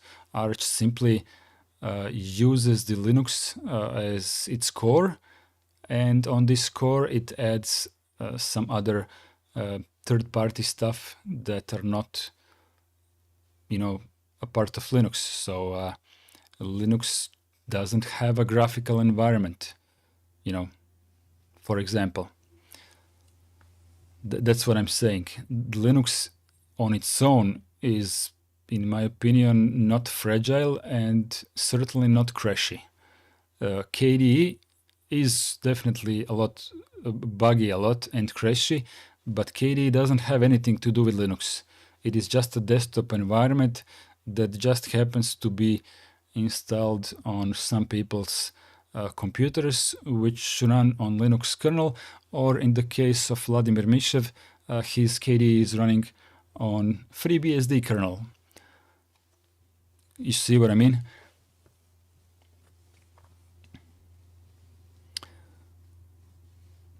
Dell says, Vladimir, LOL, you're going to make me install it eventually. Go ahead and install FreeBSD. It's fine. It's a good experience. Downloading OpenBSD now, but I use Wi-Fi connections, so time will tell. Okay, Dale Anderson, I don't want to put words into your mouth, but OpenBSD might not be the best first experience with BSDs, unless you want to go ahead and give it a try. Like really, it has better Wi-Fi drivers, but FreeBSD also has Wi-Fi drivers. They're just slow. The FreeBSD Wi-Fi drivers do actually work out of the box, but they will limit you to roughly 20 megabits per second. 54 to be precise, but in reality it's around 20. So FreeBSD may be a better first contact with BSDs in my opinion, but OpenBSD is also a valuable experience. Crony says Linux kernel mailing lists are sometimes so funny. I tend to open random ones and read Linus's comments. Yeah, I love his comments. As they say, based Finn. Gabor says, Del Anderson, haha, I thought about it too, YOLOing it tomorrow. YOLOing FreeBSD, is it?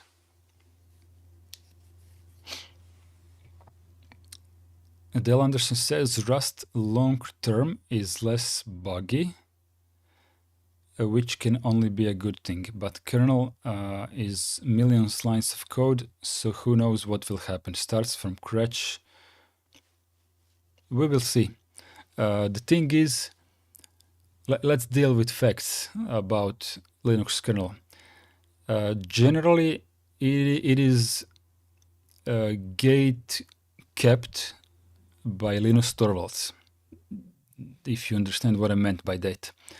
And he gets to decide a lot of things, a lot of important things.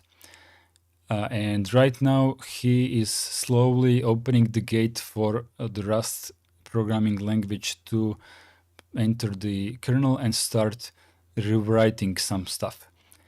Linus Torvalds will not live forever.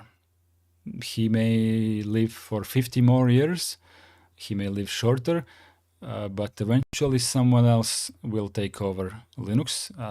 We cannot predict when that will be. I'm just looking into the future, right?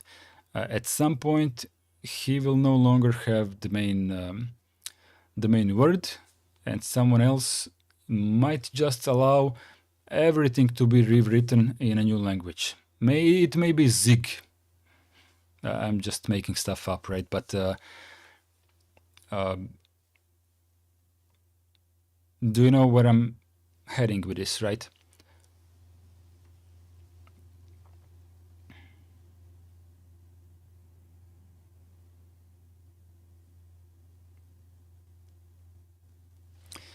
When I heard about rewriting of sudo in Rust, that was it for me. They're not rewriting just sudo in Rust, they are rewriting the entire GNU operating system, to be precise. The entire, what do they call them? Core libraries. I kind of forgot. I forgot what is it called, but basically they are already working on making the entire GNU completely redundant.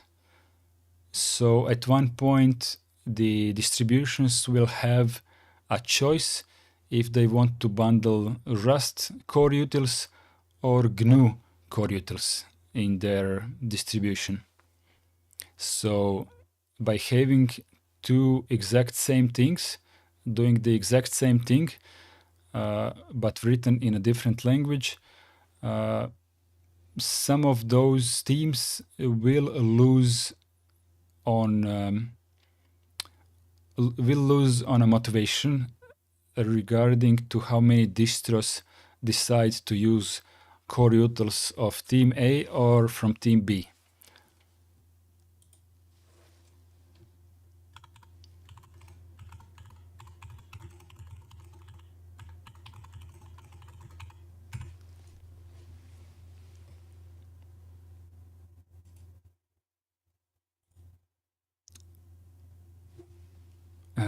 There we go. I think I'm on the right. Git repository.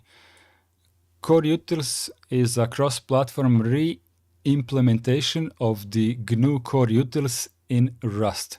While all programs have been implemented already, some options might be missing or different behavior might be experienced. Goals aims to be a drop-in replacement for the GNU utils. Differences with GNU are treated as bugs. Aims to work on as many platforms as possible to be able to use the same utils on Linux, Mac, Windows, and other platforms. This ensures, for example, the scripts be easily transferred between platforms. So what they are doing is they are making GNU core utils redundant. So it will be up to, as I understand it, up to distribution maintainers to choose between Rust core utils or GNU. So in a couple of years, you may see an operating system no longer being called Debian GNU/Linux, but it will be called Debian Rust/Linux or maybe uutils/Linux. I don't know. This is of course a joke because these guys will not demand probably their name to be advertised in the same way as Richard Stallman is, wants. But this is very much a reality, right? By the way, this is a Rust logo behind. I'm not sure if you can see the black color. Let me catch up with chat as fast as I can.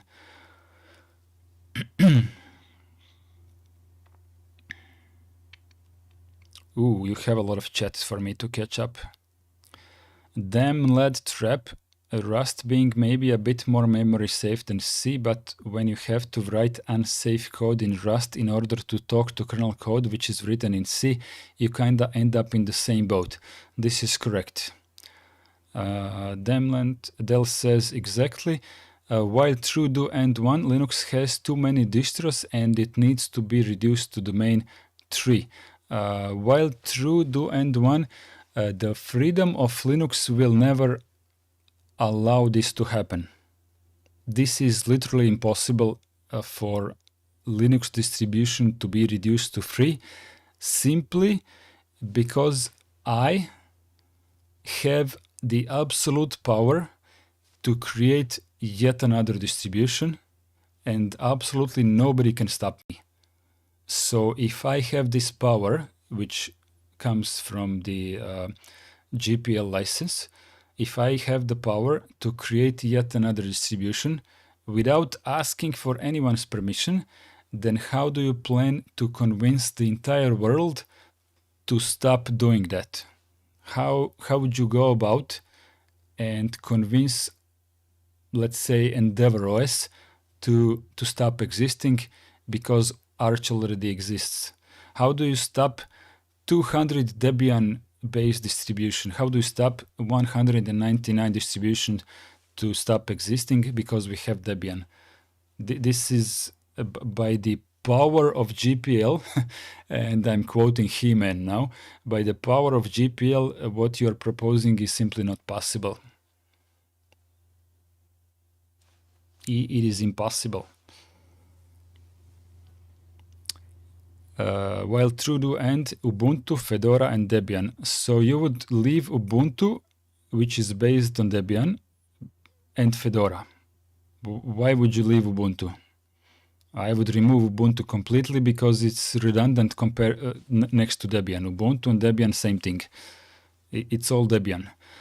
Daemon trap might be better to just write entire new kernel is in Rust.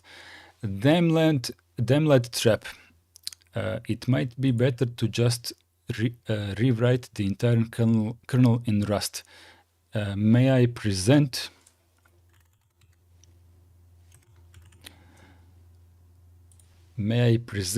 a kernel completely written in Rust? You're most welcome.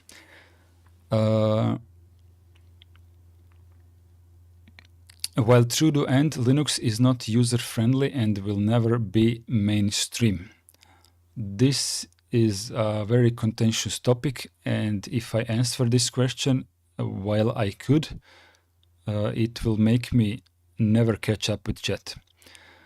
Dale Anderson, Linux by itself is not crashy, perhaps because it is not useful for doing anything. If you want to do something, you need daemons, applications, etc., and they need to be non-fragile. This is what I meant. Okay, Dale Anderson. Now we are properly synced. Linux, while can be called an operating system, it is actually not. It is technically it is a kernel, right? So if you want an operating system that is actually useful to people, then you need to bundle a lot of things made by all of the different parties and toss them together, right? So from this perspective, BSDs are better. And by better, I don't mean better for everyone, but simply better as being one whole package, right? So when you go with FreeBSD, it is a complete operating system, and it is just one team developing it completely, right? But it's not that simple. You still need a graphical interface that. Not interface. I meant if you want to use KDE, right? It is still not made by FreeBSD team, and seems like my voice is going to hell. So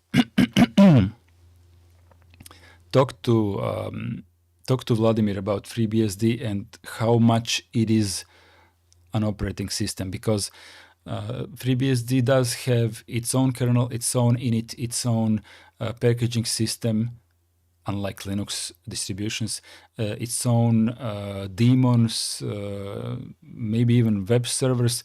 I know for a fact that OpenBSD has its own firewall, its own web server, its own SSH daemon. I think OpenSSL or OpenSSH, sorry.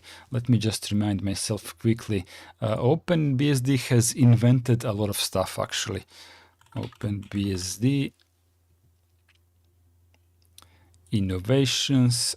Okay, so these are all the things that OpenBSD has invented and other operating system have adopted, right? IPsec, made by OpenBSD people. Inet, first complete integration and adoption of IP version 6 came from OpenBSD. Privilege separation, first implemented in OpenSSH, released with OpenBSD 3.2. Many OpenBSDs use it. Privilege revocation, stack protector. Some of these things I actually don't know what they are, but you can read it here for yourself. Randomized implementation, random. I was going for OpenSSH or OpenSSL. Let me check where that is.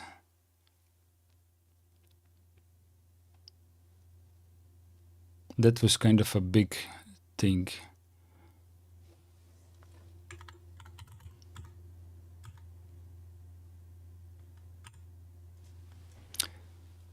Programs and subsystems. Okay. This may not sound that great, but OpenSSH definitely is a really big thing. So started by Aaron Campbell, and the main boss of OpenBSD in 1999. And who uses OpenSSH today? Well, everybody.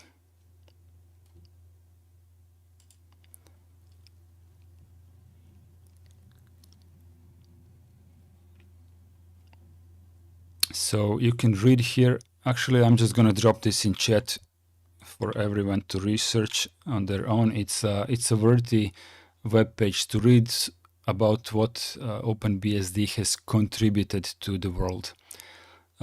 Okay, I'm just going to read this quickly because it's important.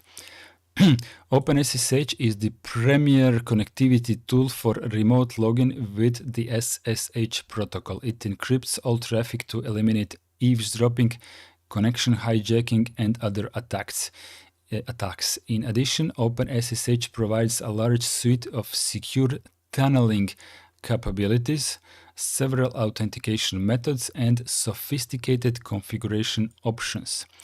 The OpenSSH suite consists of the following tools. Remote operations are done using SSH, SCP, and SFTP. Key management with SSH add, key sign, key scan, key gen. The service size consists of these, and OpenSSH is developed by a few developers of the OpenBSD project and made available under a BSD style license, which means you can do whatever the hell you want with it, basically. It's not restrictive like GPL is. OpenSSH is incorporated into many commercial products, but very few of these companies assist OpenSSH with funding. Contribution towards OpenSSH can be sent to our foundation.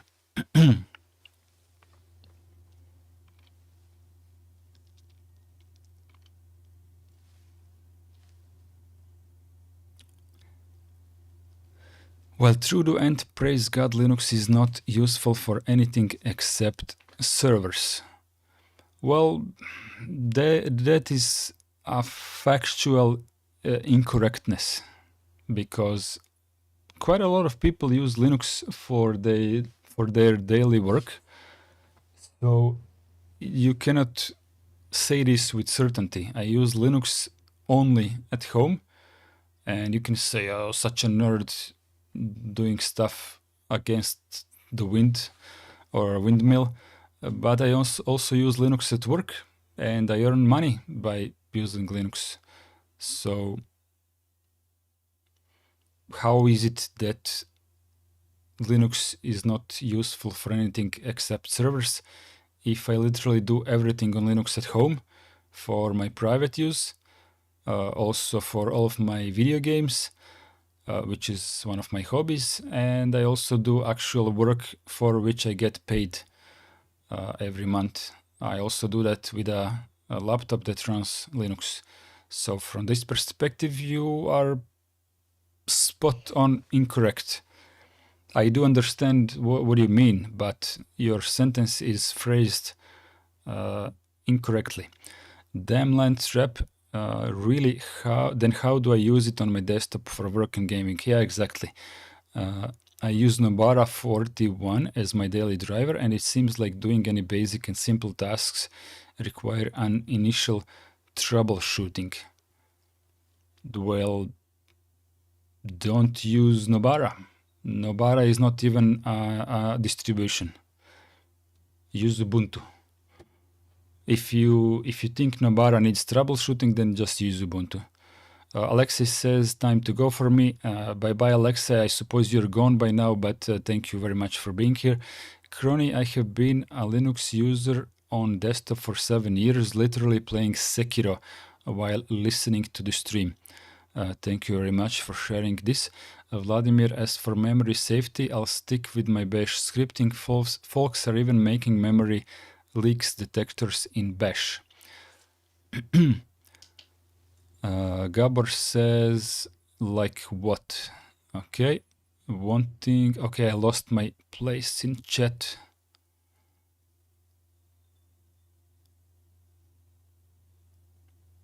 I lost my place in chat.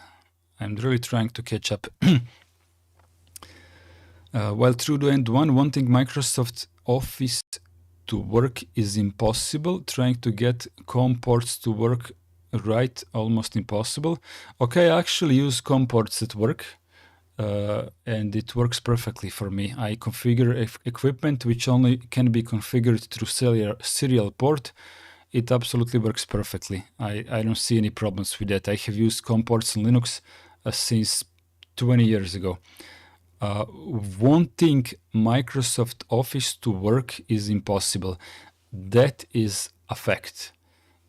Because you want something to start existing on Linux that will most probably never exist on Linux, and there is no reason for this something to start existing on Linux, right?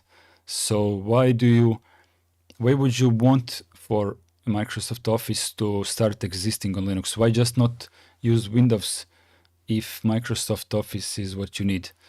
And I'm saying this as a user who has been using LibreOffice for probably 20 years on Windows, because it's better than Microsoft Office in my use case. In my use case, it is literally better and it saves me time at work. It can do some things which Microsoft Office cannot do for my use case. So I can pretend that I'm one of those Microsoft, like let's say influencers, but switched to the LibreOffice, right? And I can say LibreOffice is the best, but it most certainly is not the best for everyone. It is better than Microsoft Office for my use case. So see, it all depends on a perspective from which you're coming from. I really don't see a reason why Microsoft Office needs to exist on Linux when there is another operating system on which Microsoft Office actually works. So if you need Microsoft Office, you install Windows. It's easy just like that. Doing anything productive is a pain in the ass, like video editing or photo editing.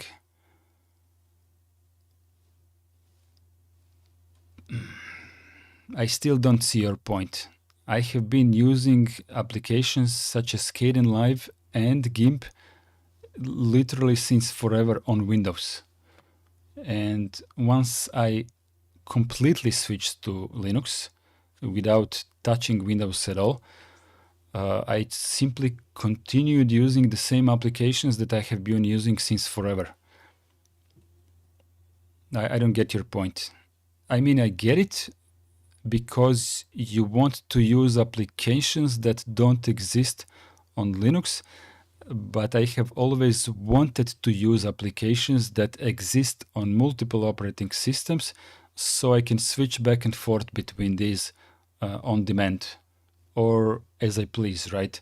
I never allowed myself to, throughout all of my Microsoft Windows years, I never allowed myself to get myself locked in to a Microsoft to a Microsoft ecosystem, and even less I would allow myself to get locked into Apple ecosystem. That's even worse. Worse in terms of once you get in there, you are absolutely unable to get out of there. That's what I meant. Not that their tools are bad, they're good, but once you get in there, you cannot get out anymore. Daemland Trap, it's called Toolchain. The core utils, oh, never mind. Crony, use LibreOffice, it's better and free. Yes, I agree that it's better. While true to end, LibreOffice sucks. Okay, this is a personal opinion. I accept it as one. While true to end, the fonts and format always gets messed up. Actually, that is incorrect. Both fonts and format never got messed up for me, and I always save my files in LibreOffice and I open my files in LibreOffice, and then I never edit files after someone saved them with Microsoft Office because Microsoft Office screws up my document. So from my perspective, Microsoft Office is the one which breaks my open document format. From your perspective, it may be that LibreOffice breaks your Microsoft open document format, but this is simply that they are not both playing by the same standard.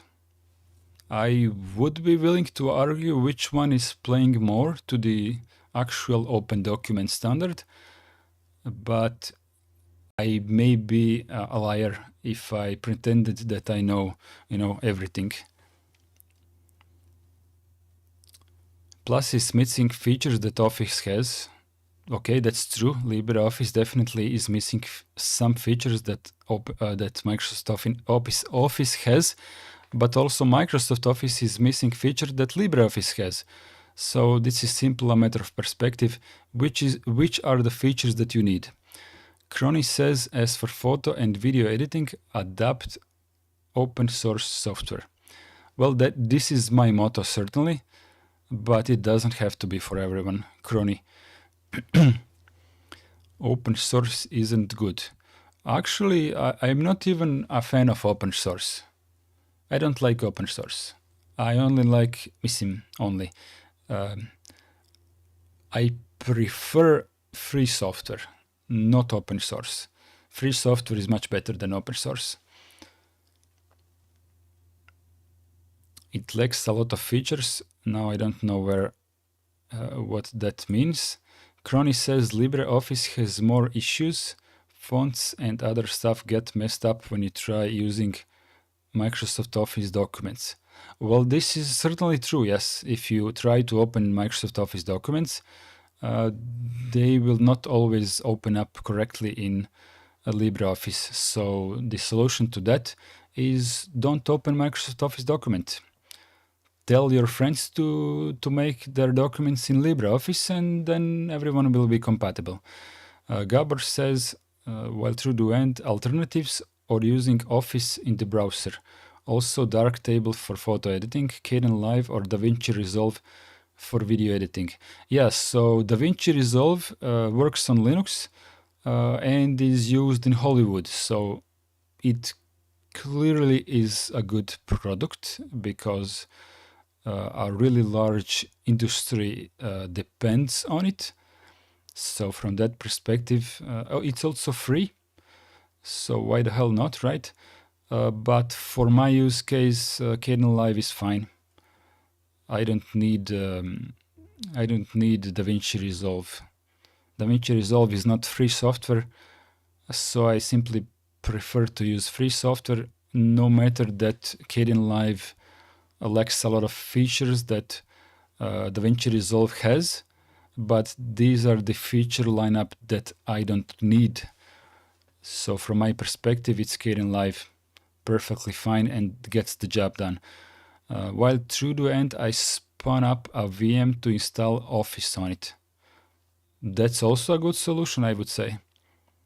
I really don't mind. I also have a Windows VM for just one application that simply refuses to work on Wine. It is a Windows only application and it runs badly in Wine. Crony says if you want good Microsoft Office file support, use only Office. Yep, that is correct.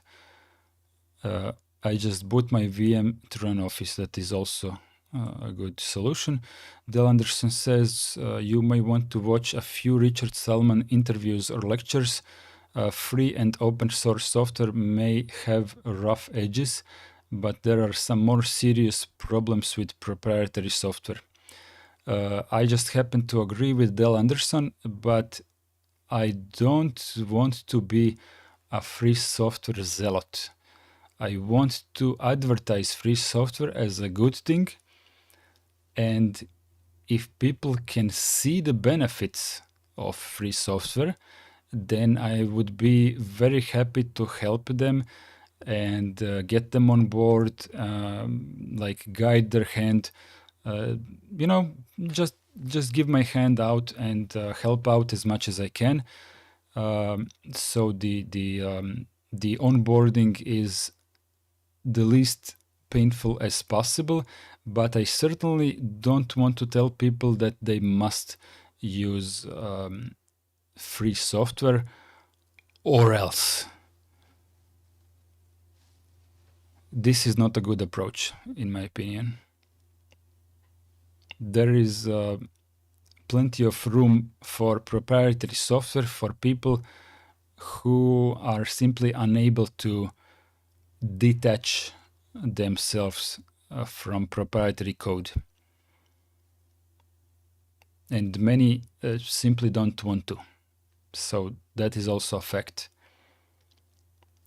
Vladimir says Microsoft Word is Pita on Linux, but any real text processing on the scale with a ton of text is only easily done on Linux, Unix operating systems. I am actually not sure what Vladimir meant with that, but okay. Damn land trap is not Windows for sure. There will always be compatibility issues with closed source format, because instead of working with open standard, you have to reverse engineer file format. Exactly. Until these distros cease to exist, Linux will never be a thing. Okay, so we are going back to the place where I said that I can comment on this, but I cannot comment on this topic and catch up with chat at the same time. It is a really big topic. I don't disagree or agree that until people stop making new Linux distributions, that Linux will never be a thing. Linux already is a thing. I'm sorry to tell you, but Linux already is a thing. And let me show you.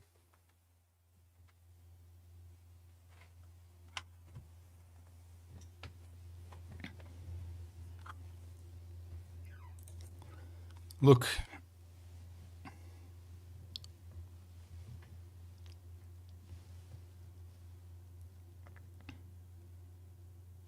I paid money for this Linux. It's a thing. It exists. It costs money. It works well. It works easy. It gives me hours of fun. And it's Linux. It's probably the best gaming console I have ever had.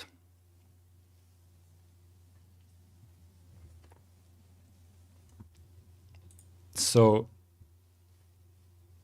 you really can't say that it's not a thing, and it's proof behind me.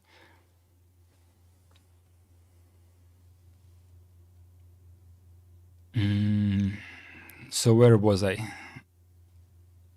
Damland trap, it's not Windows for sure. There is all compatibility distros. While true to end, something needs to be done if we want to become serious about Linux. Okay, I clearly want me to delve into this topic, but I really want to catch up with chat because I feel ashamed of not reading all of your comments on time. So what exactly do you propose to be done and how? This is a very good question. There is nothing really to be done. It's more about people to stop try to use Linux as Windows. Crony is very, very close to my own opinion with this. People need to stop thinking that Linux is a replacement for Windows. It most certainly is not. Linux is not a replacement for Windows. Linux is not a replacement for macOS. Linux is not an alternative to any of these two. Linux is free software. Linux gives you things that macOS and Windows will never, by their own nature, things that these two will never be able to give you. This is what Linux is. It is about freedom, and if this is something that you like or appreciate, or you want to live in this kind of way, and then I'm not talking about the general life, but I'm talking about living your computing life, right? If you appreciate what this freedom gives you, then Linux is not only better than Windows and Mac OS, it is the only thing that you can use along with BSDs, right? But these BSDs and Linux kind of are the same principle of free software, right?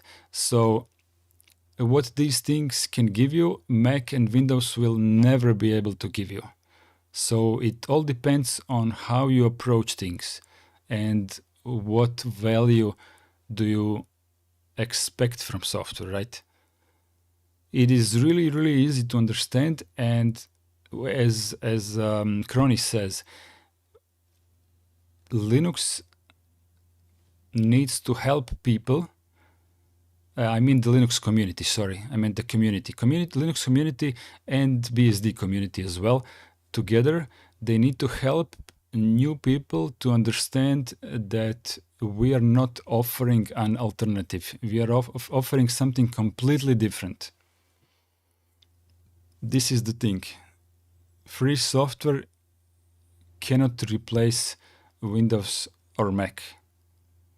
Also, Windows and Mac cannot replace free software as Linux and BSDs, right?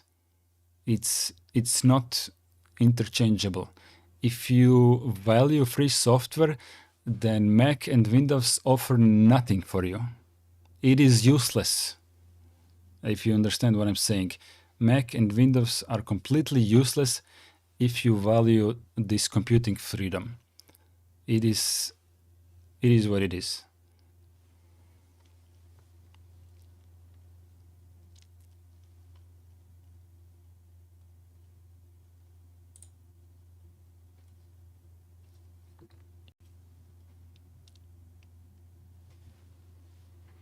Sorry, I'm reading where am I in the chat because I lost my place again.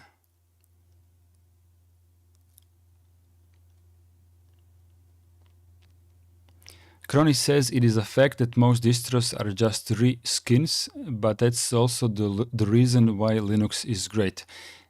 I can just create a Nix OS ISO image of my system and just install my whole system directly from the USB. This is also correct. One of the great benefits of the Lego, I mean Lego cubes, right? One of the benefits of Linux being a Lego thing, right? A lot of different parts that have nothing to do with Linux but are free software get bundled together by someone who believes that they can do better than everyone else, and voila, we have NixOS. And NixOS is probably something that while TrueDoEnd 1 will not like, because it offers too much control over your operating system. And to the best of my abilities, I think that while TrueDoEnd 1 actually doesn't want control over his operating system, he wants his operating system to work instead of him and make all of the decisions for him, like Microsoft and Apple have made decisions for their users, right? So what while TrueDoEnd 1 wants is not NixOS for sure. That will give him too much control, and he will definitely not like that. So once again, I think Ubuntu is better than Nobara. Nobara gives you too much. Ubuntu better. Ubuntu just works.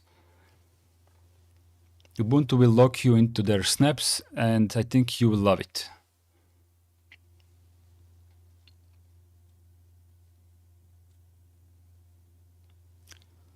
Crony says don't have to reconfigure everything again, which is a big plus in my eyes. Okay, that's for Nix, and this is an undisputable fact about Nix having this kind of benefit towards all other Linux distributions. While truedo and one is BSD better than Linux? Okay, so there are three BSDs. You have FreeBSD, OpenBSD, and NetBSD. And these are not distributions. These are three completely different operating systems. When you say Linux, this is one kernel bundled with a lot of different stuff, and you have a lot of different Linux distributions. But BSD is not just one. FreeBSD has nothing to do with OpenBSD. OpenBSD is something completely different, and NetBSD is something entirely completely different. So, you know, when you say FreeBSD and OpenBSD, it's like saying, I don't know, macOS and Linux, right? It's not the same, completely different kernel. So first you need to ask yourself, are you interested in FreeBSD or are you interested in OpenBSD? Because it's not the same. They both have their advantages and disadvantages, right? OpenBSD is fantastic for security, if that matters to you. So you can use it as a firewall on the internet, a lot better than FreeBSD. But then again, FreeBSD is also very good as a firewall, but it's a little bit better as a desktop than OpenBSD. But I'm just nitpicking here. There are more nuances that you will get to, but most certainly you will not get Microsoft software on any of the BSD operating systems.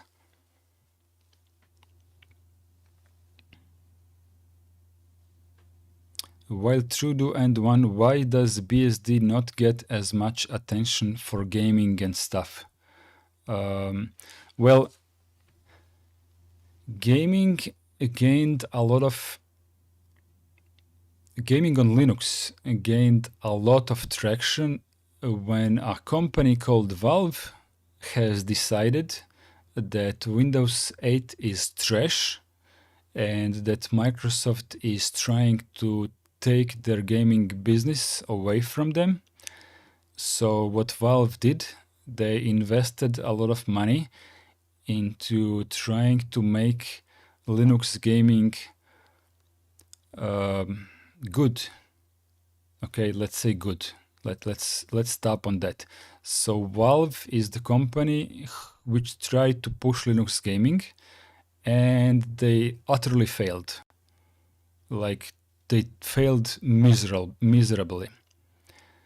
So they went back to the drawing board, and they spent a lot of time on this drawing board, and they came up with a translation layer from DirectX to Vulkan, which basically enabled them to circumvent the fact that most video games are made for Windows. So they invested a lot of effort and skills and knowledge into making Windows video games to work equally as well, if not better, on Linux. So eventually this propagated Valve being Valve and working primarily for themselves and for their own pockets, but also for the community as a news product, right? So we all got the results that Valve has been working on Linux, and we now all can use video games on Linux because of the Proton compatibility layer.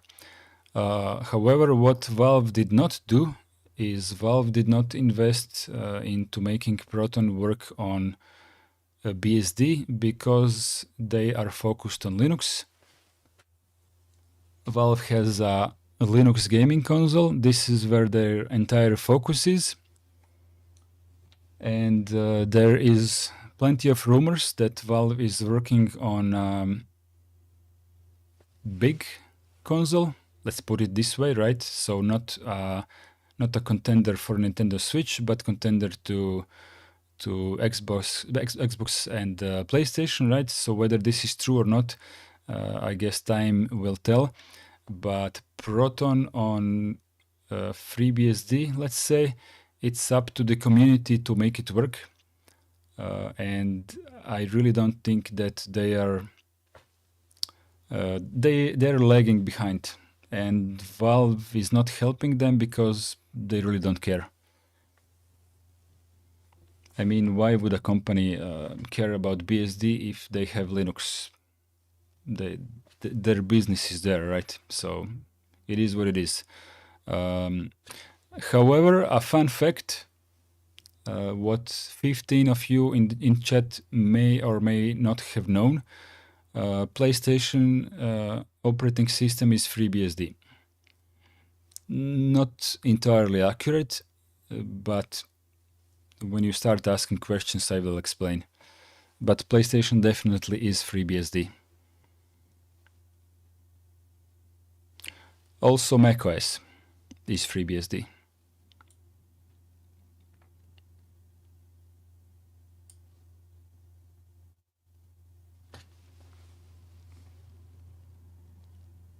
Oh my god, how much chat do I have to read? I have to stop explaining so much.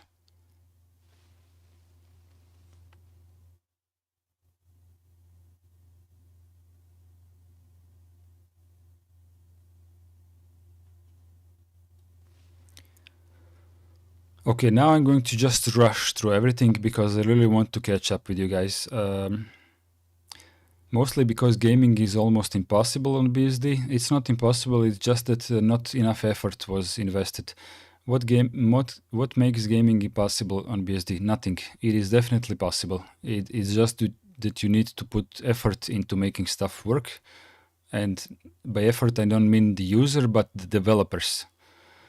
In what sense and which purpose in which circumstances? Vladimir asks. Lack of driver support. Okay, whatever that means in terms of gaming. I mean, I guess I understand, but okay. Steam doesn't support BSD at all, meaning no Proton, plus small hardware support. Okay, I was just curious. While TrueDoEnd1 says because I never messed with BSD before. Crony says OpenBSD is one of the biggest when it comes to security in open source space. That is absolutely correct. While TrueDoEnd bro recommends Ubuntu to me, that is a big insult, lol.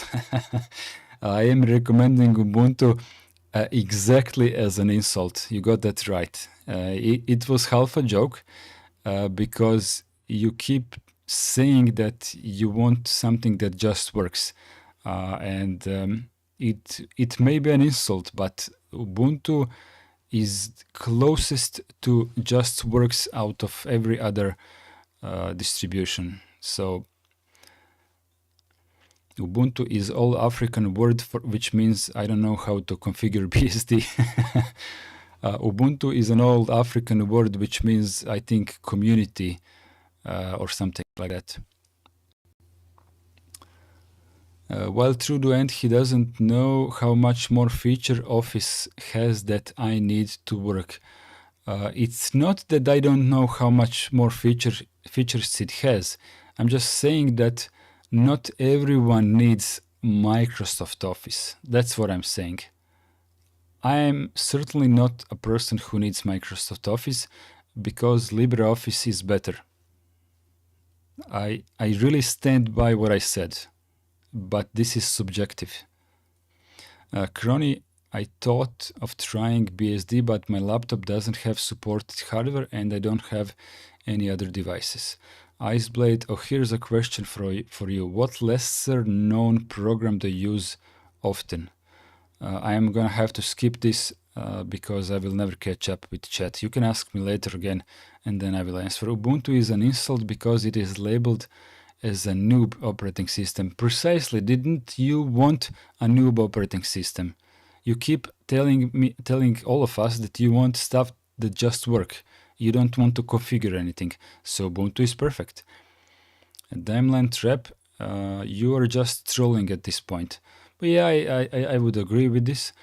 It definitely feels like that, but I am okay with talking to people who feel like trolls, because sometimes we can make a mistake and maybe trolls are not trolls, but actually people trying to have a conversation, but in a different way than we converse, right? So it is important to find a common ground. I'm just sorry that I cannot catch up with you guys.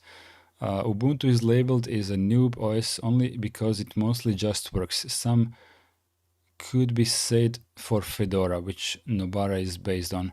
I have actually had issues with Fedora, and I haven't had issues with Ubuntu. So I think Fedora has to catch up a little bit with Ubuntu in terms of how noob friendly it is. Dell says that's how I did it. Always try to choose cross-platform applications to avoid locking myself to any operating system, especially closed source operating system. Okay, thank you for that. Fedora is seen as an intermediate distro. I would actually agree with that. Fedora is a noob friendly and most recommended nowadays for new users. Crony, I don't agree with that, but you didn't ask for my opinion, so I apologize for disagreeing. Ubuntu stopped being that for 2 years already. Ubuntu never stopped being Ubuntu friendly and the best choice for new users. It's just that Linux influencers started hating Ubuntu and they stopped recommending it. But it is what it is. It's still a good distribution for beginners. It never stopped being one. Damland Trap, who cares what others are saying as long as it works for you? Exactly. Plus, Ubuntu has a shady past with Amazon data sharing. Amazon data sharing. I remember Ubuntu shipping with a link to a web page on Amazon in the dock. But I don't remember data sharing part. Maybe we can Google that up and see what that was about, because I don't remember. I just remember the link being shipped by default in the taskbar, so you can click it and go to Amazon.com without typing Amazon.com. You can just click it. That much I remember. Crony says, and that was over a decade ago for one release. It wasn't one release. It was a couple of releases that they shipped the icon, the shortcut. Plus, I was told Ubuntu has telemetry by default. Now that I don't know. That I don't know about telemetry by default, because I haven't installed Ubuntu for quite some years and I don't remember. Vladimir says, guys, did you see Dave Garage building from scratch custom BSD 2.11 for his particular hardware in his PDP 11? Now that's some hacking and proper administration. Yeah, for that software you have installed on your system, not in the sense of Microsoft Windows. Not only that, but Snap sucks on Ubuntu. Why would Snap suck on Ubuntu? Snap is fine. What's wrong with Snap? They are very slow. Snap, well, look, Snap was designed for server use in the beginning. And if I'm not mistaken, then Flatpaks begin to be very popular, but Flatpaks are only for the desktop applications. And this is where Ubuntu saw an opportunity to expand their Snap server software to be useful for desktop applications as well. And then it was too slow for starting up applications, and then people complained, and then they fixed it, and now it's as fast as Flatpak for running desktop applications. and now Snap can do server applications which Flatpak cannot do. And there is a third argument for Snaps. Snaps can do command line applications, which Flatpak, not really. So I would say Snap is equal to Flatpaks in one thing and better than Flatpak in a second thing, and can do a third thing which Flatpak cannot do at all. A negative side of the Snap is that it has only one central repository, which is a good and a bad thing at the same time, but basically it locks you in to a canonical ecosystem, right? While Flatpak gives you a chance to lock yourself by your own free will to GNOME ecosystem, which is FlatHub, right? So if you want to lock yourself into GNOME's FlatHub, you're free to do so, but whenever you want, you can get out of it and use another Flatpak repository, right? So this is an advantage of Flatpaks, that they will not lock you into any company. It will just give you a chance for you to lock yourself with your own free will, because only GNOME has a really big Flatpak repository and nobody else. Other companies could do it, but they are not doing it. Only GNOME is doing it, the repository thing, right? Crony says Snap sucks everywhere, not just on Ubuntu. Yeah, I disagree with that, but nobody is forced to use Snaps, so this part is good. Because this is the benefit of free software. This is the benefit of the entire Linux ecosystem. It is the freedom to choose not to use snaps. So when Wild Trudeau and One said that he would leave only Debian, Ubuntu, and Fedora, he basically said that one of the three options would lock people into snaps, right? So I think there is more to discuss and think before you choose which Linux distributions you want to not allow to exist. I'm happy with Nobara, which is just Fedora with game fixes.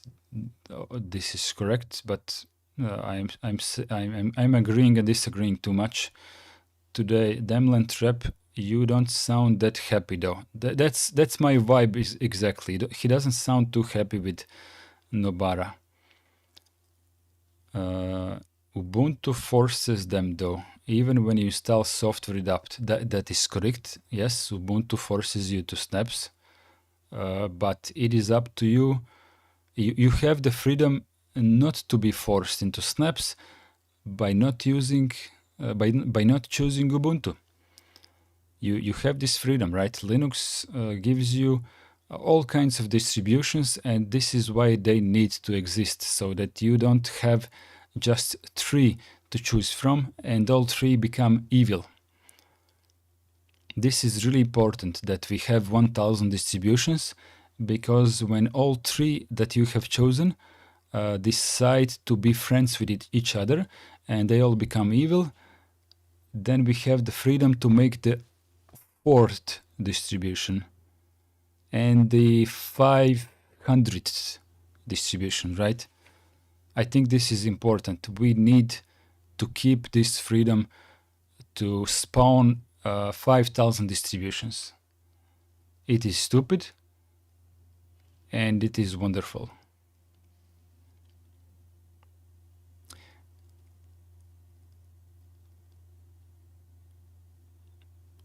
Ubuntu, I mean, I may get pissed off at Linux, but I still try. this is a joke, but I bet he uses Arch because he has a Pac-Man shirt on it. Yes, I use Arch because of the Pac-Man shirt. I actually use Arch because Debian wasn't. I'm basically a Debian person, and last year when I started really hard on this YouTube channel, Debian was no longer suitable for the content that I'm making. Basically, I needed a distribution which gives me all of the latest software, even if it means being less stable than Debian. But I simply need the latest software so I can make content from that, right? I cannot make content from 5 years old software or even 3 years old. Usually Debian ships with roughly 2.5 or 3 years old software. I mean, at the day when it comes, it is like 1 year old or something like that, but it quickly gets really old. Debian 13 might ship with the latest GNOME, but in half a year you will no longer have latest GNOME, so that's how it goes. He brought out the Steam Deck. Well, I did brought out the Steam Deck. It's Linux. We are talking Linux. Gabor says, drop Nobara and try out other distros. For gaming, PKOS or Bezite might be a good start. I did try others and had a lot of issues with Bluetooth, so I ended up going back to Nobara. I'll look into Bezite. I was unaware of that one. I want to avoid anything with Debian. Okay. And if I could choose, I would choose everything with Debian because I love Debian. It's just that it no longer suits me.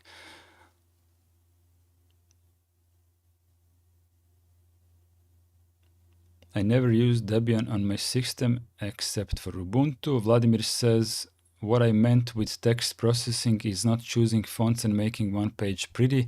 Try doing regex or any other automated content editing on millions of pages in Word. Yeah, I figured that's what you meant, but it wasn't really clear from the first try. Debian won't run on my system itself because of my newer hardware. Actually, it can. My Debian stable has 6.12 kernel. So it's not that hard to get 6.12 kernel. It's just like 3 commands in the command line to get 6.12. And it's official Debian kernel. Gabor says nothing wrong with Debian. PKOS is rolling Debian.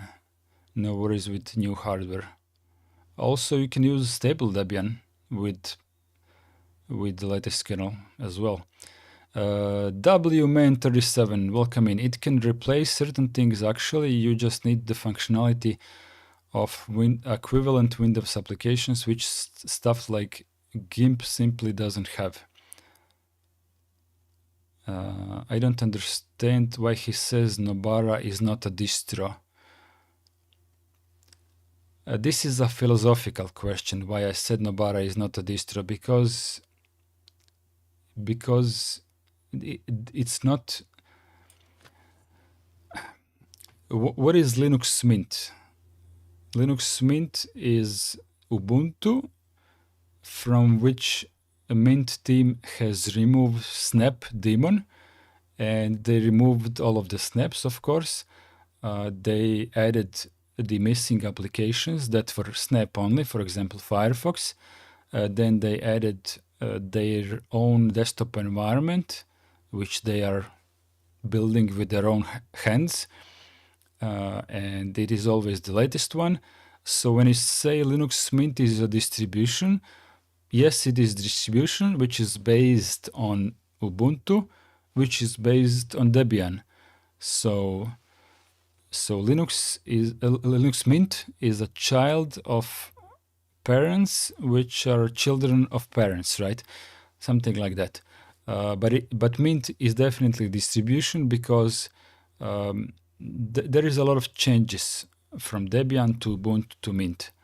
But Nobara didn't really change anything with Fedora. In the beginning, they were based on a stable Fedora, which they just configured for your needs. So from that perspective, this is certainly not a distribution. But it may depend on your definition of the word distribution. Later, Nobara switched from Fedora stable to Fedora. What do they call them? There is a version of Fedora that is not stable, but like a rolling repository of Fedora, right? Let's say Fedora unstable, right? Like Debian SID. That's what Nobara is. They are pulling packages from the repository that will become Fedora once it becomes stable, right? This is what Nobara is. They're using, let's say, Nobara unstable, whatever it's called, and they are just configuring it for you. You can literally take the configuration files that make up Nobara and put them in Fedora yourself, and voila, you have Nobara. So that's why I said it's not a distribution. It's not like Nobara brings any new functionality that you cannot get with Fedora. They just configure it instead of you. That's what Nobara is. It is Fedora that someone else configured for you so that you don't have to. And Vladimir says macOS is better than Windows in OSS sense because of the homebrew. Oh, that part. Okay. Demlan Trap might want to try Photopea. It's the best clone of Photoshop that can be used on Linux. Photopea, is that the web-based application, if I'm not mistaken? Personally, I use Krita as photo editor because it does everything I want. Doesn't have an interface that is as terrible as GIMP and is far more approachable. So WMan37, let's call this my problem. I have used GIMP on Windows since many years ago. I have seen Photoshop on other people's computers, and I never understood why would I want to switch from GIMP to Photoshop. To me, it seems like the same thing. In the beginning, GIMP had 3 windows, like the one for drawing, and the one for tools, and the one for the layers, right? Those were 3 separate windows. And the only thing I liked about Photoshop that GIMP didn't have is that Photoshop always had just one window. And this seemed more reasonable to me than what GIMP did. I actually didn't like 3 windows, but this was minor complaint. And 1 year, GIMP decided to make it all just one window. And since that time, I have had no complaints about GIMP, but I don't have any experience with Photoshop. I have no clue what Photoshop can do. It's just how we use software, right? Why I use Arch and why don't I switch to OpenMandriva? Because Arch worked for me. I think OpenMandriva is good, but why switch from a distribution that is good for me to the next one? There is no reason to do that if this one works for me. Same thing with GIMP. I have always used GIMP, so why switch from GIMP to Photoshop if GIMP can do everything that I need? And I feel very familiar with how tools in GIMP work, So if I would want to switch to Photoshop, I would have to learn how Photoshop works, which is probably not the same how GIMP works. And I would need this learning curve. And what would I get with Photoshop, with learning Photoshop? Nothing. And then I would be kind of stuck with proprietary software, which is contrary to my beliefs, right? So it literally makes zero sense for me to switch from software that does everything that I need to something proprietary that maybe will be able to do everything I need. I say maybe only because I don't know if it can do everything that I need. I can trust you guys and the rest of the world, but until I personally tried, it is not smart for me to blindly believe that Photoshop can replace GIMP. So you may find what I just said funny, because a lot of people swear against Photoshop, but this is certainly my truth. I have been using GIMP for so many years. I really don't understand why would someone want to force me to switch from something that works for me to something else that's not even free software. It is absolutely stupid.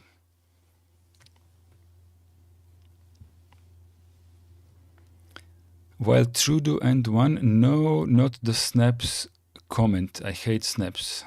I would hate that. LOL. I suppose that's a comment that I said that snaps are good, but why would you? I feel like you are offended now or something like that. Let's be reasonable for a second. It's not about snaps. Why would you direct the emotion, the human emotion that is called hate, towards software? What sense does that make? How does a person has the emotion hate towards software? What did this software do to you that you project this emotion of hate back towards this software? Software is a dead thing. Software cannot do anything to you. So if software cannot do anything to you, then how can you hate it? I don't understand it, actually. I am not talking about snaps. I'm just talking about software. Krita is very good, not a pro tool, but more than good enough for most personal needs. Demlin Trap, he sounds like he is very much used to Windows, and best clone of Photoshop is Photopea. Okay.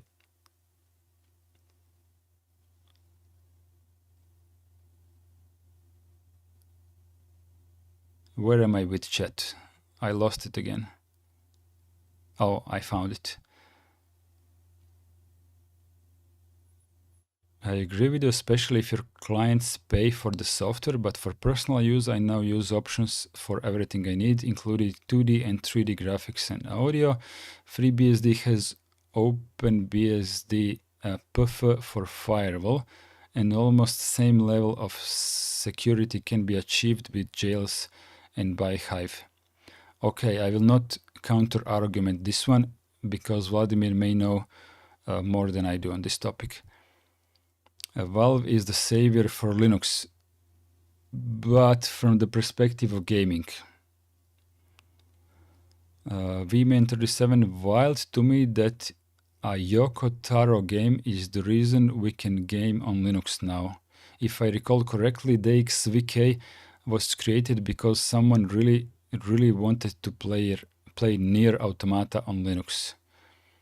Demlin Trap, Linux didn't need saving, but Linux games sure have a lot more joy now. I agree with this. Windows is like undressing in front of a window with no curtains when it comes to privacy. Well, finally, I can agree with you for something. And Apple. Only 30 to 40 minutes behind chat. Technically, technically macOS has far more NetBSD than FreeBSD. Okay. Also, I did not know PlayStation used FreeBSD. Okay, now I know how far behind I am. I was under the impression people didn't like Ubuntu because of that one time that they implemented Windows-like telemetry with Amazon and the forcing of snaps. I don't know that there is a telemetry problem, but forcing of snaps definitely forces away power users, right? Those who want more control over their systems, and certainly not new people. New people really don't know what they want, so Ubuntu is pretty good for them.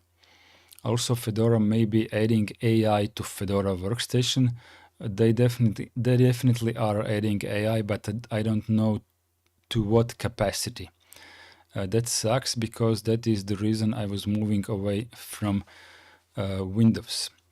I want to use Cache OS again, but while I can hang with the manual configuration of Arch, I just rather install something and have it just work. Hence why I use Nobara. Also, while Trudent, since it's Linux there, it will actually be a way to strip out AI. Yeah, the way we will strip out AI from Fedora is by forking Fedora into a different distribution. I'm sure Nobara will strip that shit out. Yes, exactly what I just said. You're correct, but telemetry is optional now. Opt in after installation. Okay.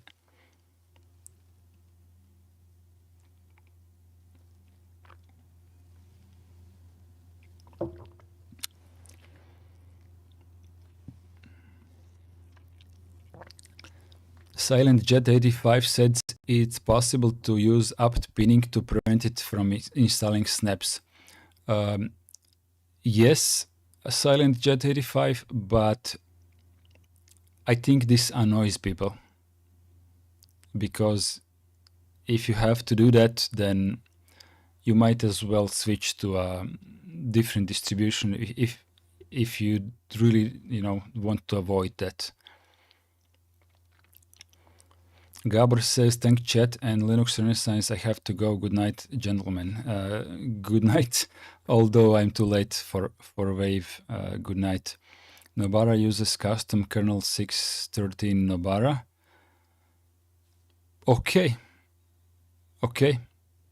I actually didn't dig enough to be aware of this fact, but okay, I think by calling Nobara not a distro because it's just Fedora with some configuration is kind of funny because of how much I absolutely despise setting up non-free repositories on vanilla Fedora.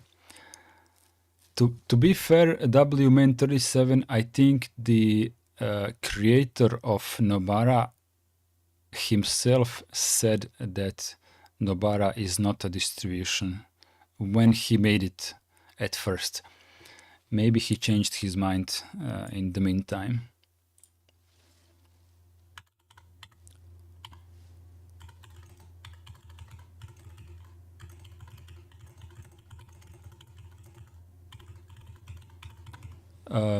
I'm putting my words into the search engine's mouth because I want to see if there was any time a title such as this one.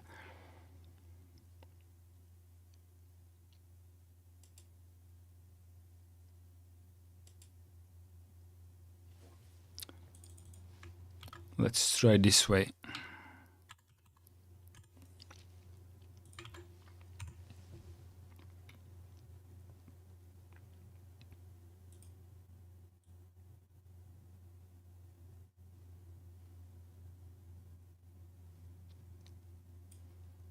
Okay, maybe I'm wrong.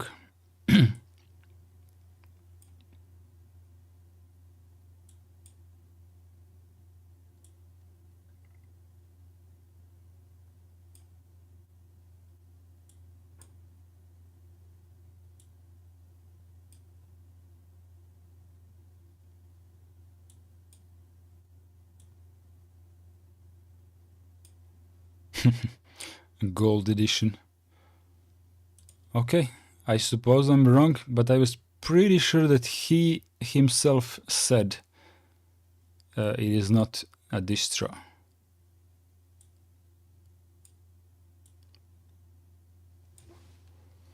Okay, so here's a quote. The Nobara project, to put it simply, is Fedora Linux with user-friendly fixes added to it. Fedora is a very good workstation operating system.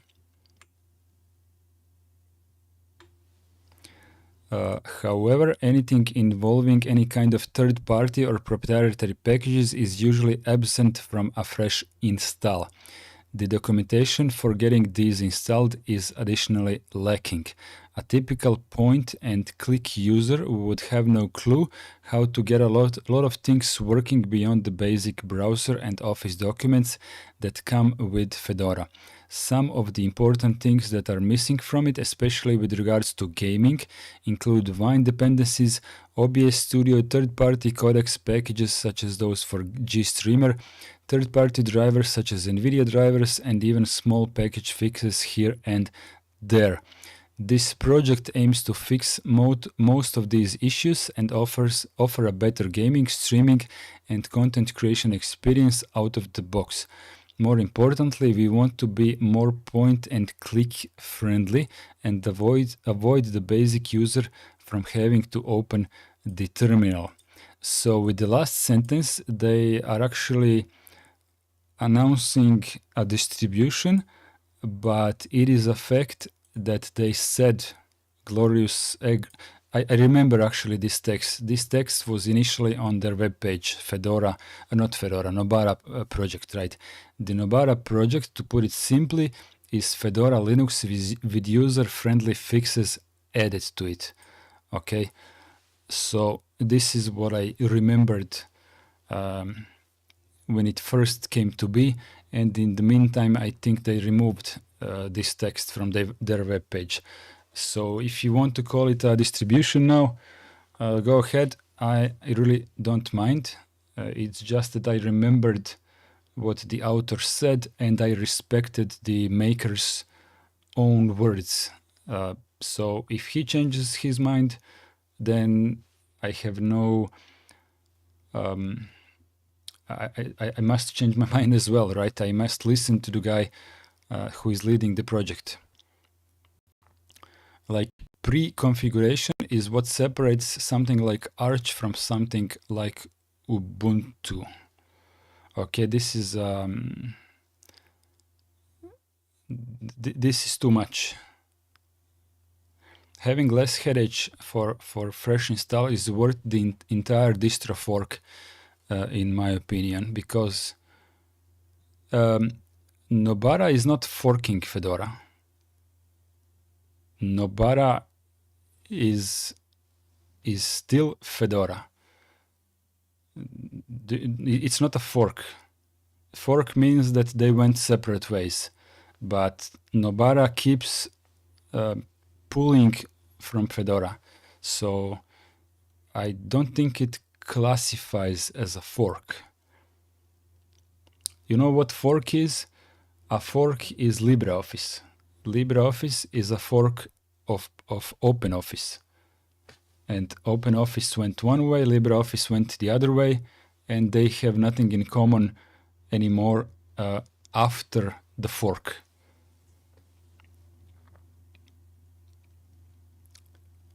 GIMP versus Photoshop is like mechanical typewriter versus OpenOffice. Okay. Software can make your life hell. This is why you hate software. But only if someone forces you to use software that you don't like. But then you should direct your hate towards the person who has forced you to use software that you dislike. Because software did nothing wrong. And software didn't do anything wrong because software is unable to do anything wrong. Software is a creation of a human. So you need to direct your hate towards a certain individual, whoever that is, or multiple of them. How does person have hate towards software? Time is precious because it's one thing you can't get back. And if bad software wastes your time or makes life more inconvenient, it's robbing your time. Exactly. That's worth getting at least a little upset with, even if not like full on screaming Mach levels of upset, more just a pragmatic angle of if it can be better, it should at least try to be. I agree. Sorry for breaking the voice, but I agree that if it can be better, it should at least try to be. But you can't really force free software developers to produce better content simply by applying pressure to them, because usually they don't earn any money from that and they do it in their spare time. So this is a bit, it is how it is, right? So if another software exists in the world which saves you time and makes your life better, you should go ahead and use that software instead of the one that doesn't work for you. But if the other software is proprietary and the worse software is free software, then you should think about what is more important to you, your time and your nerves, or your freedom to work with free software. So I'm not saying what you need to choose. I'm just saying that sometimes you have to put it on a scale. Just that. Paul Carew says Snap sucks. Okay. VWman37 says he called it not a Fedora spin. Because it's not, okay. But I never said the word spin. Google is better, use it. But in the end, I found what I was looking for, which, yeah, I would agree. It's more like a whole distro with how much changes from Fedora. But it's still Fedora. The search results are better. Brave works too. Why not just make Nobara a package you download in Fedora to change its settings? This is a good question. But we would all have to dive deeply into understanding the entire list of what Nobara has changed, and then we might be able to see if this is possible to apply with a script to existing Fedora unstable or whatever it's called. WMentorist7 says, take it with a grain of salt, but I could have sworn there was actually a way to do exactly that. Maybe I'm thinking of how you can convert regular Arch to CacheOS. I think you guys are on the right track, but you or we should look into what changes are from Fedora to Nobara.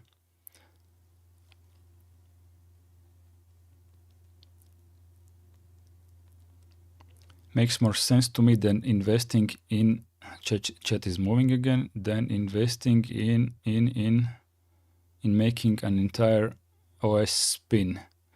It's not really a spin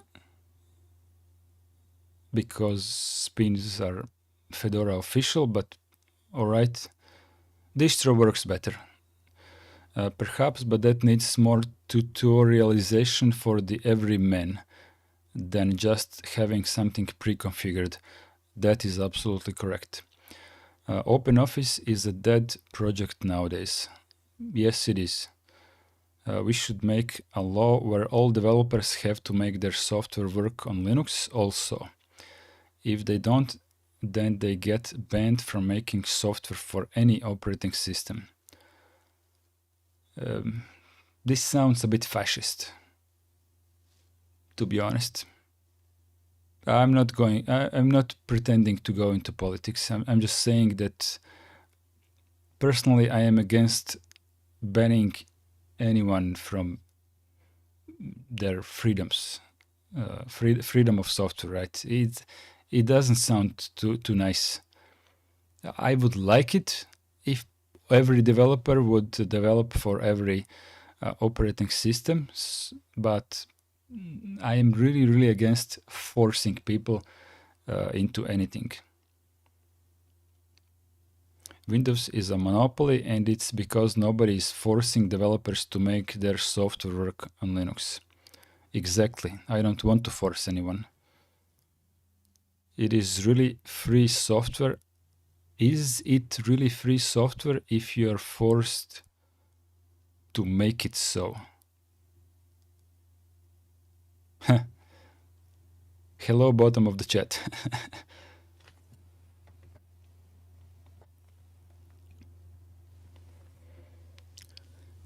To be honest, I have had some pain here. I'm not sure. Like for the past 15 minutes, I barely made it to the bottom of the chat, and I'm really not sure why do I have the pain. But it's a bit. It's a bit starting to make me sweat, so I'm going to have to take care of myself. End of chat, yeah. But yeah, it's not end of chat because I reached the end of chat, but because I'm really not feeling very well at this moment. I haven't actually been feeling okay for the past 15 minutes. You're not allowed to go anywhere.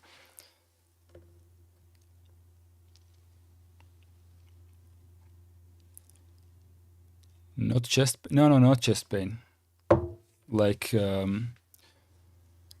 I don't know English words for organs, but here.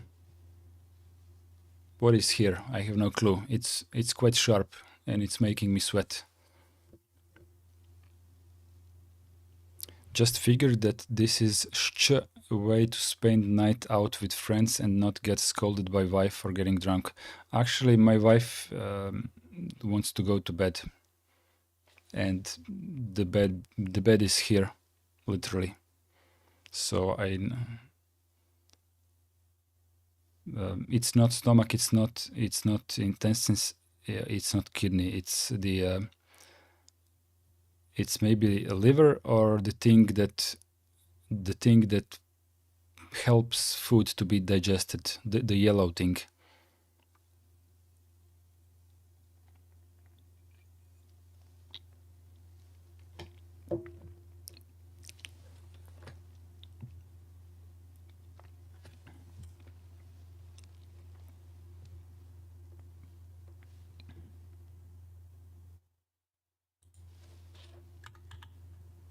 A gallbladder could be, because that's pretty much the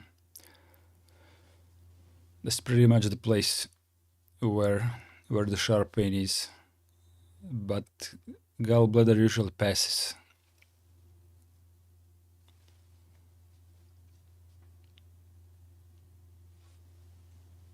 But I should really start moving a little bit. Also, it is midnight here.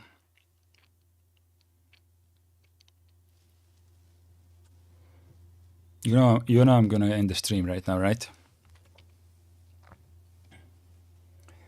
It's been very lovely to have you all on the chat for tonight, right? Also, very lovely to have Wild Trudeau and One to have this wonderful conversation. Apologies for not being able to catch up. I'll try to find another way to read the chat faster and answer faster, but it's not always possible. But it has been a good conversation. We can continue the how we can make Linux better for everyone conversation next time, because it's basically a never-ending topic, and we cannot reach the final. There will be no solution, but we can discuss it. Just watched other day guy on live stream playing only up speedrun while reading and responding to chat in real time. I reckon you'll have to work a bit on your multitasking. Playing video games and reading chat, not that difficult. The problem is when you want to respond to people. And if I respond for a long time and chat fills up, then I have a queue. Windows Linux edition. Okay, so it's a stand up for now. There we go. My curtains. I really had to stand up for a second because I really can't sit anymore. Last night I have sat here for 5.5 hours presenting Nitrux Linux. Maybe while Trudeau and would like Nitrux Linux. It's immutable, like Fedora Silverblue.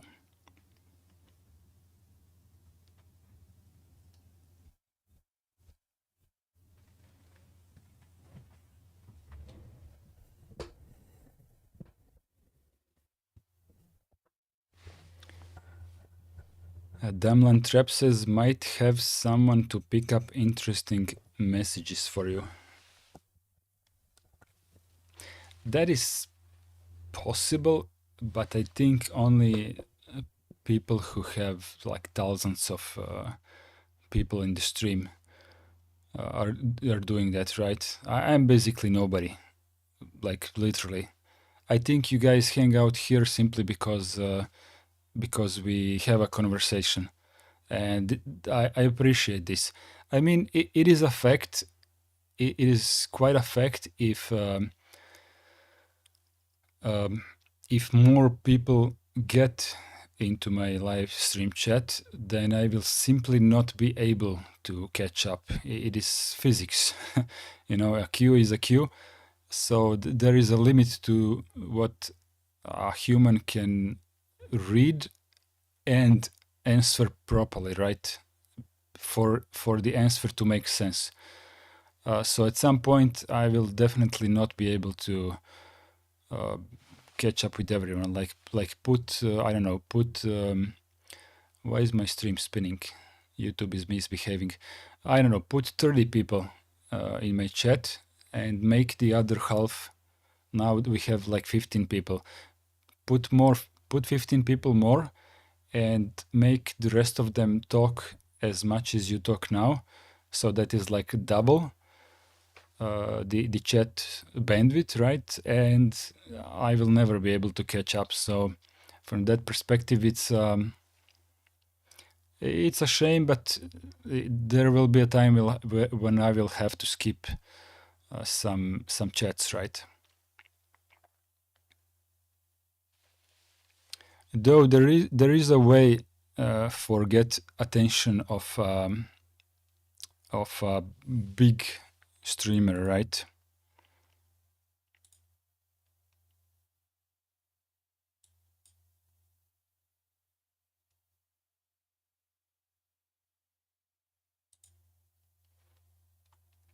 Vladimir Mishev and Dale Anderson, can you try to send super chat without paying for it? Don't pay for it. Just see if it gives you an ability to send super chat for free. I read somewhere that channel members may be able to send super chats for free in limited quantities.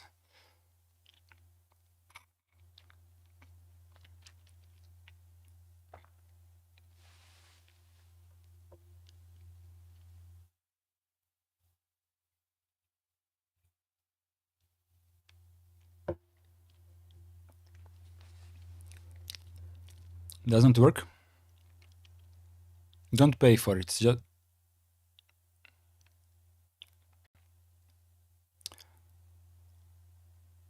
Well, thank you very much. While through do and one, I I didn't really want you to test like that, but yeah, I know. Thank you very much. I'm gonna press. I'm gonna press the heart button. Thank you very much. I just read somewhere on YouTube something that it could be that channel members should be able to send a super chat. If you say not to do it, then I'll do it. You funny man. Dale Anderson with 2 more. Thank you very much. So if I was some kind of a big streamer, right? So these things would kind of draw my attention. But you can put messages in there, right? I took a loan.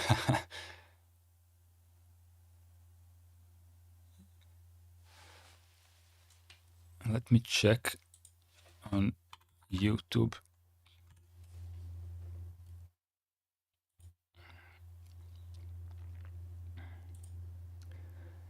YouTube Studio. I hope there is nothing personal in here because I'm doing this live on stream. So actually there may be some personal stuff here. I just wanted to see the settings for the what do you call it, for the stickers and stuff like that. But in order to get to that compartment, I need to pass through something that has my address and stuff like that. YouTube Studio.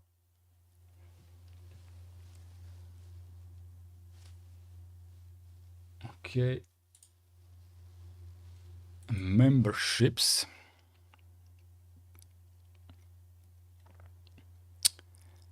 Memberships. Where are the options for members?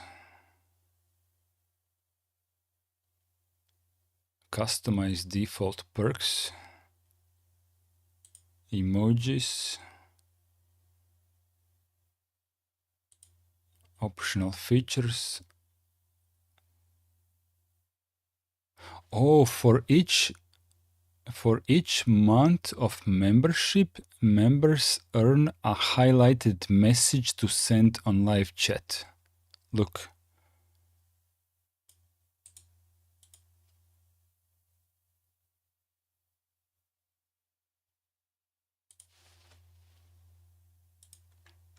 Look, this is what I found. This is what I found on Happy Monday, everyone. Yeah, it's Monday here.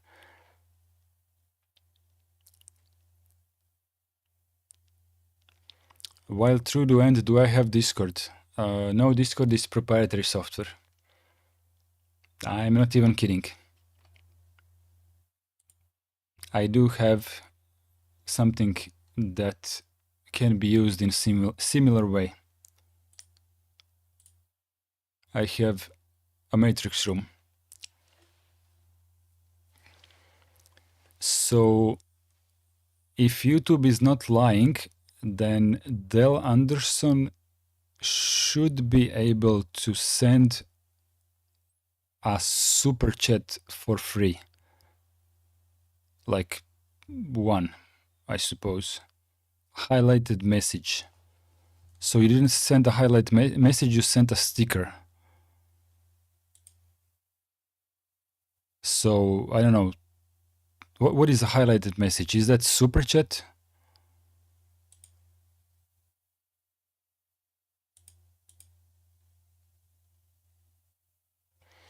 While through do and one, you don't use any proprietary software. Well, that's not true.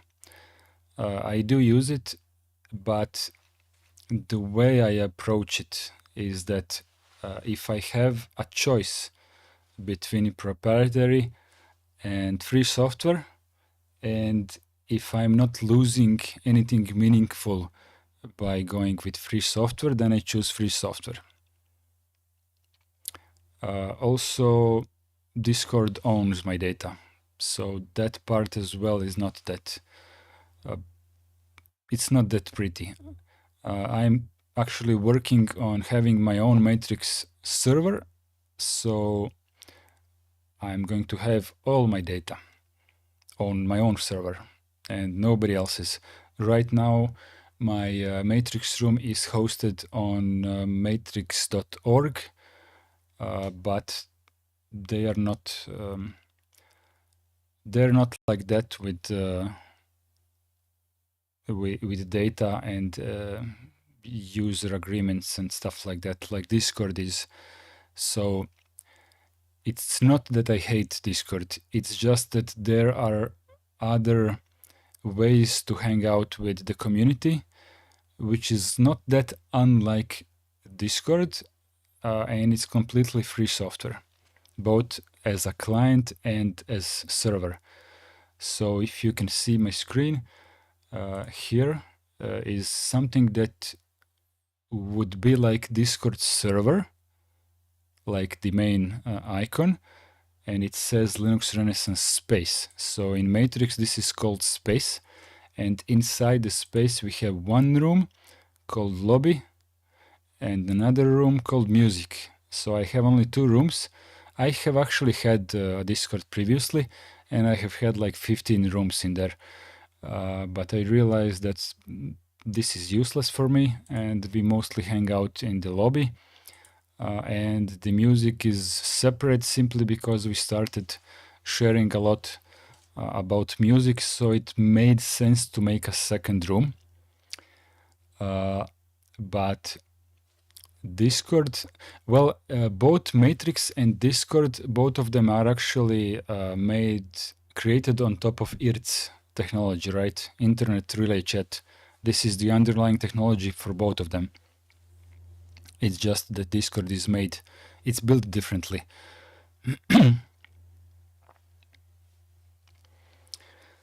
So Dale Anderson says member for 1 month, which is really cool. Thank you for that. I just don't know how that green stuff happened.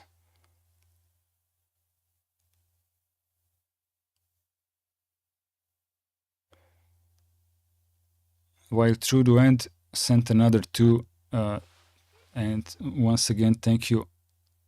This message is highlighted. That was my 1 month free highlight. It's at the bottom of the options under super chat link. Also 1 month free highlights. So you can't say anything? That's stupid. I thought that it would give you a chance to say something inside that bubble. So this is just like notice me. This is lame from YouTube. They should give you a free highlighted message. While True Do End 1, you have a link to my Matrix room in case you want to join. In this video, in the description, it will say my Matrix room. It will lead you directly to the lobby. And at the same time, it will give you a choice of different Matrix client software. So you can choose whichever you want. You don't have to use the original Matrix software called, what is it called? I forgot. It has a green icon. You can choose which one you want, right? You can go ahead with the default one. I forgot what it's called. Sorry, Super 9 matrix.im, is it? No. Org. Okay, so try matrix. Okay, if you go with install element, so this is the default one that looks a lot like Discord actually. You can't go wrong with this one, but If in case you don't like Element, which has all the features of Matrix, so this is the main one, the richest client. You can also browse clients and choose some others, right? So there are a lot of clients listed below, but featured clients, which are the most mature, are Element X for mobile phones, Neko for desktop, that's the one I use, Element, that's the main one, Cine and Fluffy both have a web application for the desktop, right?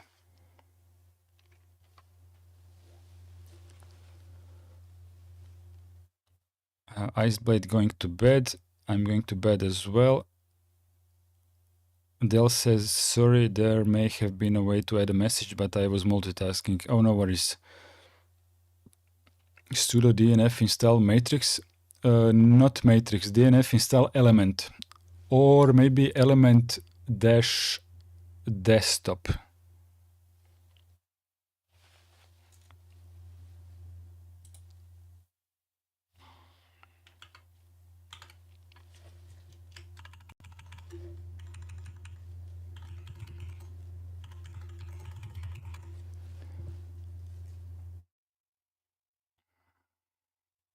This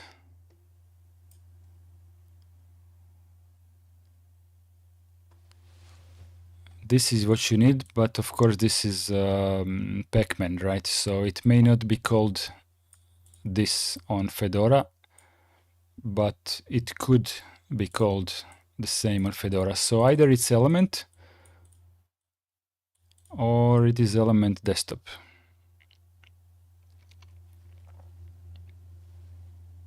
NeoChat was installed on Nobara by default. That's the KDE client, which is not that good. It's not mature. I mean, you can go ahead with NeoChat. It will connect you to my chat and it will work. You will be able to send messages and read messages.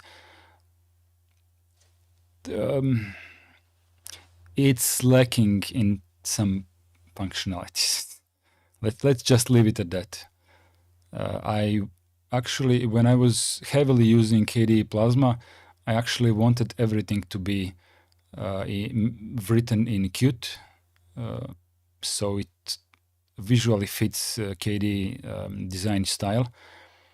And then I was using NeoChat, but I couldn't use it for too long. It lacked some feature that I was already using. So from that perspective, it had to be abandoned.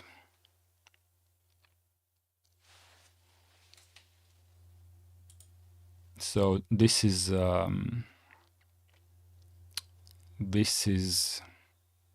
Neko, Nheko. Gotta use Flatpak. Flatpak is fine. You try it out, see if it works for you, and then you will have better understanding if you even want to use that.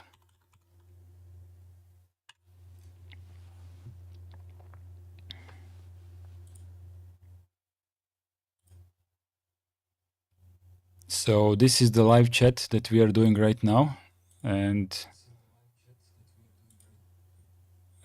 below there is a description. Did I click the description? I clicked the wrong thing. In the description, my matrix room, okay? This is it. So when you click on my matrix room, it will take you to continue, and it will offer you which application to use. So just go with Element, and after everything is installed, it should open up automatically. You just need to make an account first. You can make an account on matrix.org. Don't worry too much about it. You can.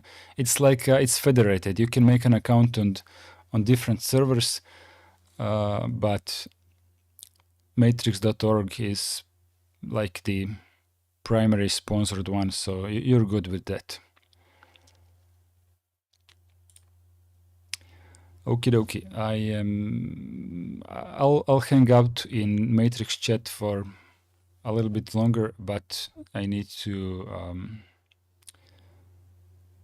do the Houdini thing and go to work in a couple of hours. Thanks a lot for the chat and see you soon.